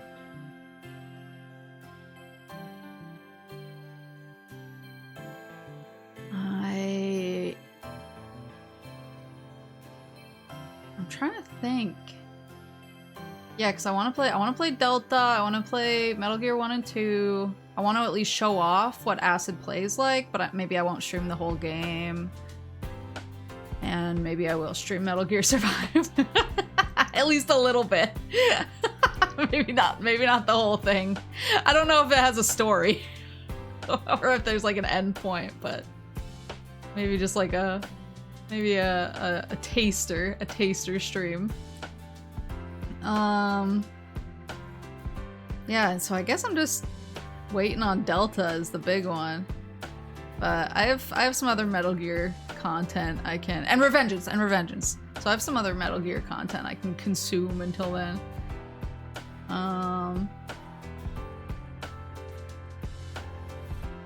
I was wrong. Delta has been in both Xbox and a State of Play, so there's still hope. Okay, yeah, that I was gonna say if it's been shown at both, then I think I'm probably right about the State of Play. I'm really excited about if there's a State of Play in February. Actually, I feel like I'm finally starting to have games that I'm like hoping for again. I was so spoiled. I was so spoiled by the Microsoft Xbox showcase last not E3 that pretty much since then, like even for the Game Awards, I was like, I don't care. I don't care what I see. I already have all the games I want, and now I'm starting to finally be like, okay, there's some games I can hope for. Like Delta. I'd like to see Delta.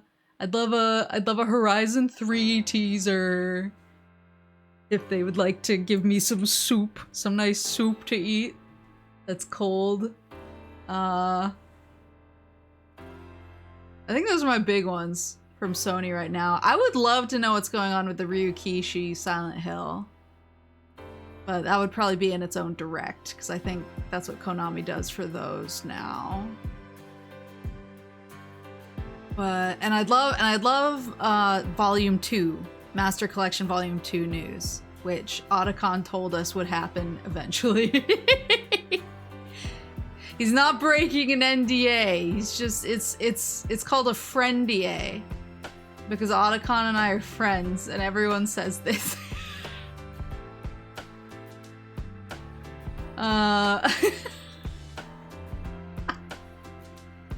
So I'd like that too. I don't know, I feel like I need to go like sit on my list of what I would want at State of Play.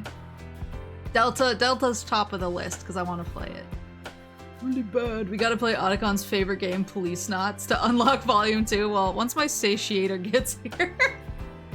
Once my satiator gets here, we can figure that out. That's step 1. The satiator that I had to talk to my credit union about.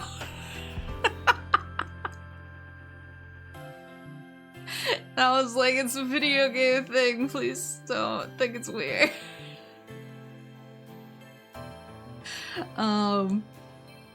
But yeah, I mean, we beat 3 Kojima games. We beat 3 Kojima games this week, so even though it took 2 streams to do one of them, we beat 3, so I'm feeling pretty accomplished. Next week, I'm trying to figure out what I'm gonna do next week. I know that I'm doing Shadow the Hedgehog for sure, because that's what won the YouTube members poll.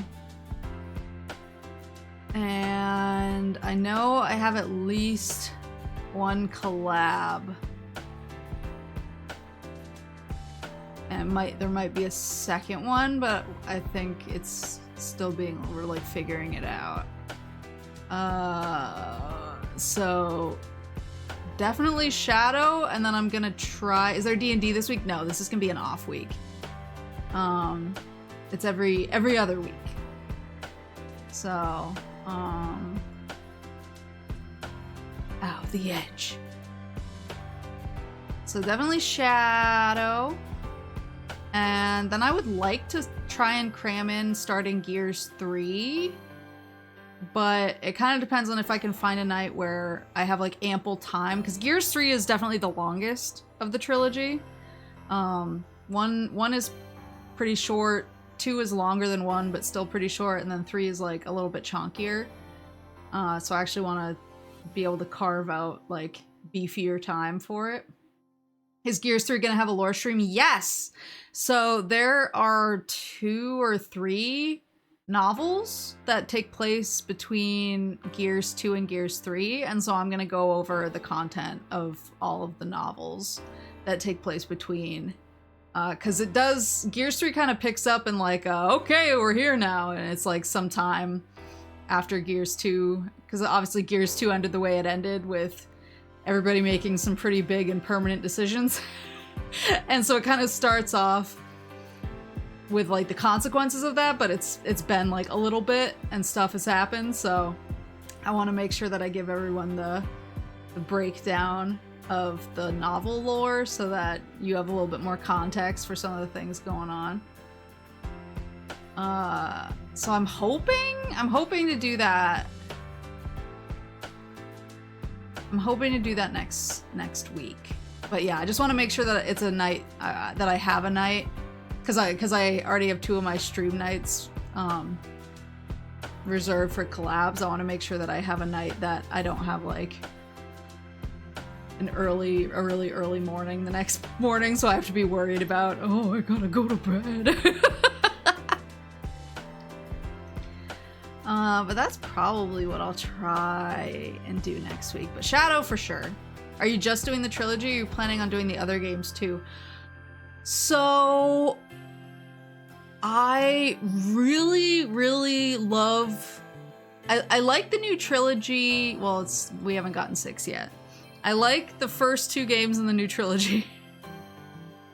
I really like Gears 5 the most out of the 2.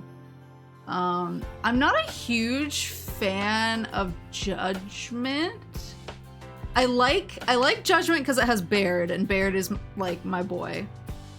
And so I like Judgment for my boy Baird, but I like Judgment like less than the original trilogy. I still like it. It's still a Gears game, you know? but I think it's like it's not as strong as any of the original 3. I do really like the epilogue chapter at the end. And so I'm like, I don't know, I keep going back and forth. I'd like to play all of the Gears games on stream.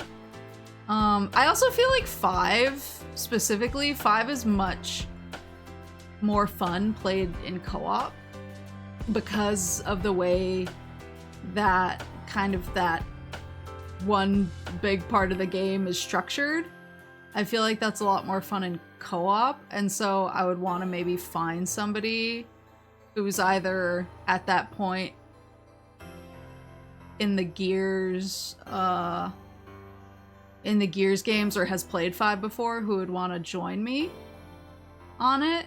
Cause yeah, I feel like I mean, all the Gears games are just like, they're all co-op kings. They're all so good co-op, but I think like 1, 2, 3, Judgment, and 4 are all like perfectly like not even just serviceable. They're great games solo if you have to play solo.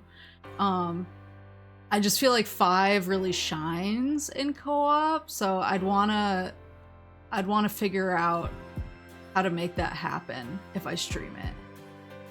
Want someone to argue with over the decision?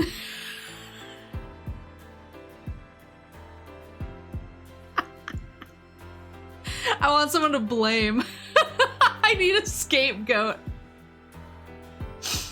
That part of Gears 5 legitimately made me go cry in the shower.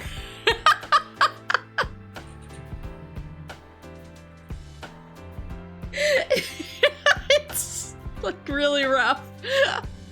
There's no good answer.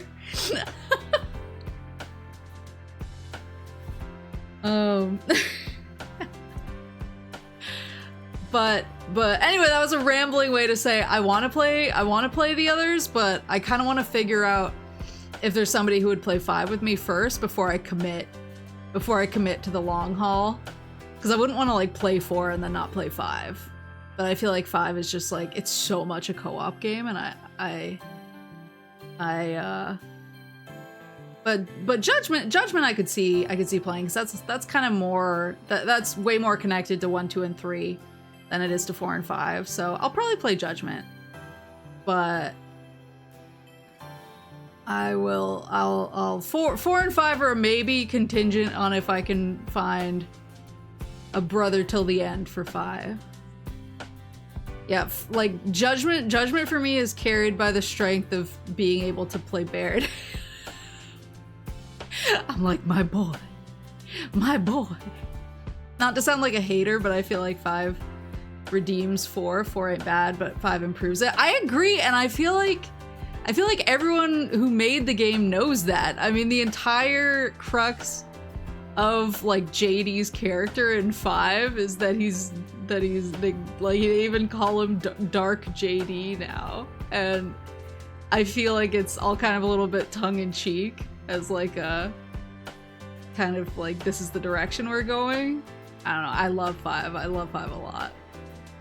I just think it's a really, really smart game. I think it's really smart. But yeah, honestly, I haven't played Judgment in a long time. When was the last time I played Judgment? I haven't played Judgment in a long time, so I might actually vibe more with it now. I think my biggest issue is I was really excited to play as Baird, but like that I was kind of missing Marcus and Dom. I was like, I get to be my boy, and then I was like, where's all my other boys?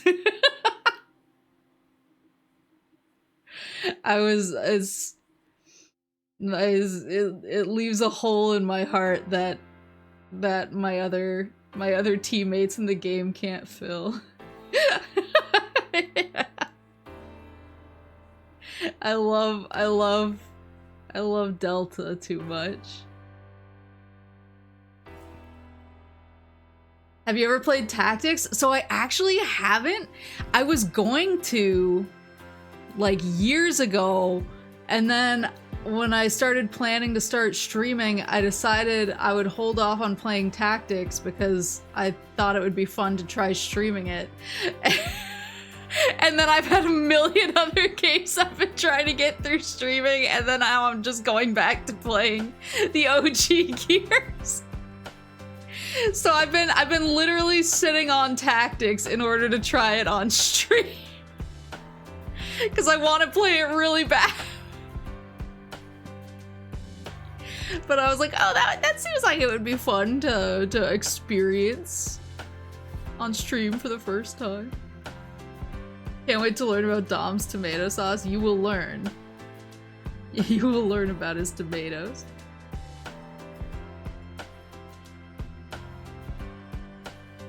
Yeah, trying to play it with 2 people, you die.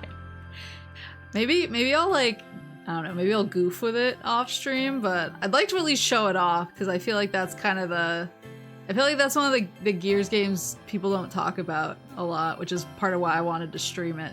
So that I could be like, let's learn together. Let's explore.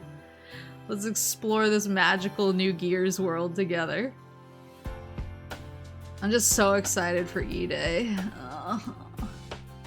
I don't even think we have a year on E-Day yet, but I don't even really care. I'm just like, knowing it's coming Knowing it's coming is sucker enough. That's all I need. It's a balm on my aching Gears soul. It's like sometimes I wake up and I'm like, ugh, gotta get up, gotta get out. And then I remember that E-Day is coming and I'm like, everything's gonna be okay.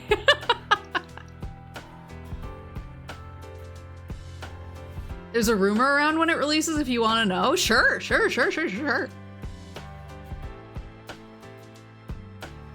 I'm down for any speculation if it gives me something to cling on to.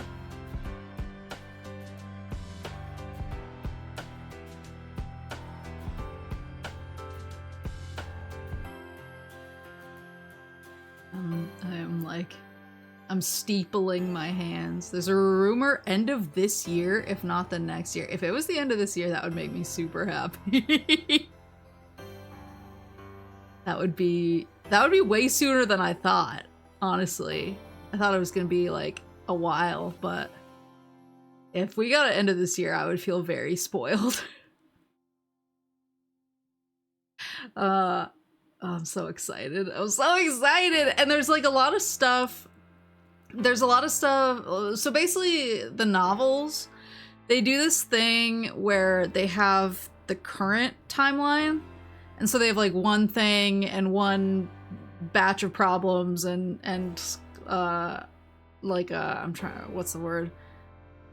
They have a problem and they have a whole plot that's basically in the current day that's happening between the games. But then each of the novels also has, and it alternates. It also has flashbacks to stuff that happened either before E-Day, like stuff that happened in the Pendulum Wars, or it has stuff that happened just after E-Day, like dealing with the planning and execution of the Hammer of Dawn strikes and stuff like that. And so there's a lot of like novel content and stuff that's really only been content in the novels that I'm really excited to see kind of reflected in E-Day. Like, I'm just excited to see that lore come through in a game because it's really cool reading about it. But I'm like, ooh, I want to see what this looks like. Ooh, I want to see how this feels. So I'm really excited. Oh, I'm so excited. I'm so happy. But yeah, I'll figure out my schedule. I really just need to know like what my work is gonna do this week. That's kind of the crux of whether I can cram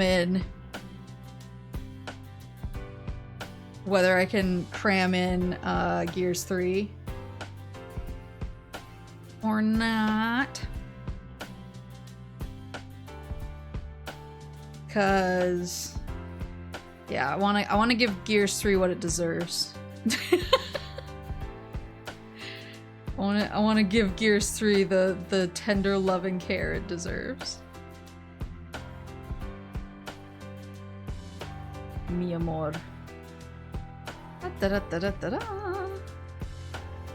Alrighty. Well, I am going... Really enjoyed learning more about the Gears lore from your streams and videos, so thank you for that. You're welcome! And I'm hoping that at the beginning of Gears 3 I can bring a lot more, because I think... I always forget whether it's 2 or 3 novels that are between... I'm in the middle of rereading them right now, but I might just basically jump ahead. I might jump ahead and do the presentation before I finish rereading. I'll try and get through one of them tomorrow. Because I want to come fully prepared. The professor needs to prepare the lecture. But I really like talking about Gears lore because I feel like it's something that it's so much between the games and the novels, and there's all these cool little details that you get if you engage with both, so I love like bringing that to people who maybe don't have the time to sit down and read through the tomes like a crazy person like me does.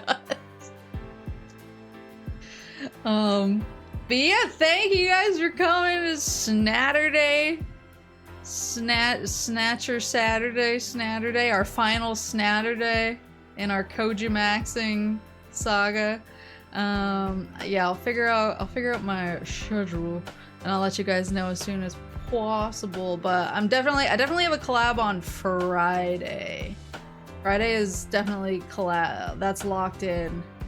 And then it's like I think there's a maybe collab on Saturday, but I'm still figuring that out.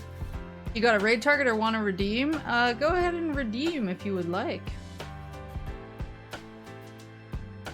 Congrats on the non-stop Kojima.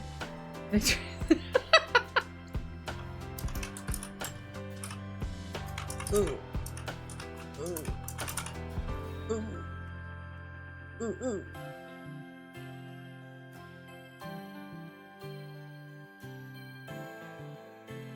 There we go.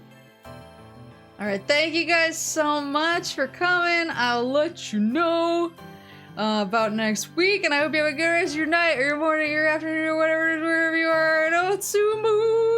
Oh, I didn't start the raid! Hold on, we're going! I don't know what I'm doing. I don't know what's happening. I'm so sorry. Otsumu.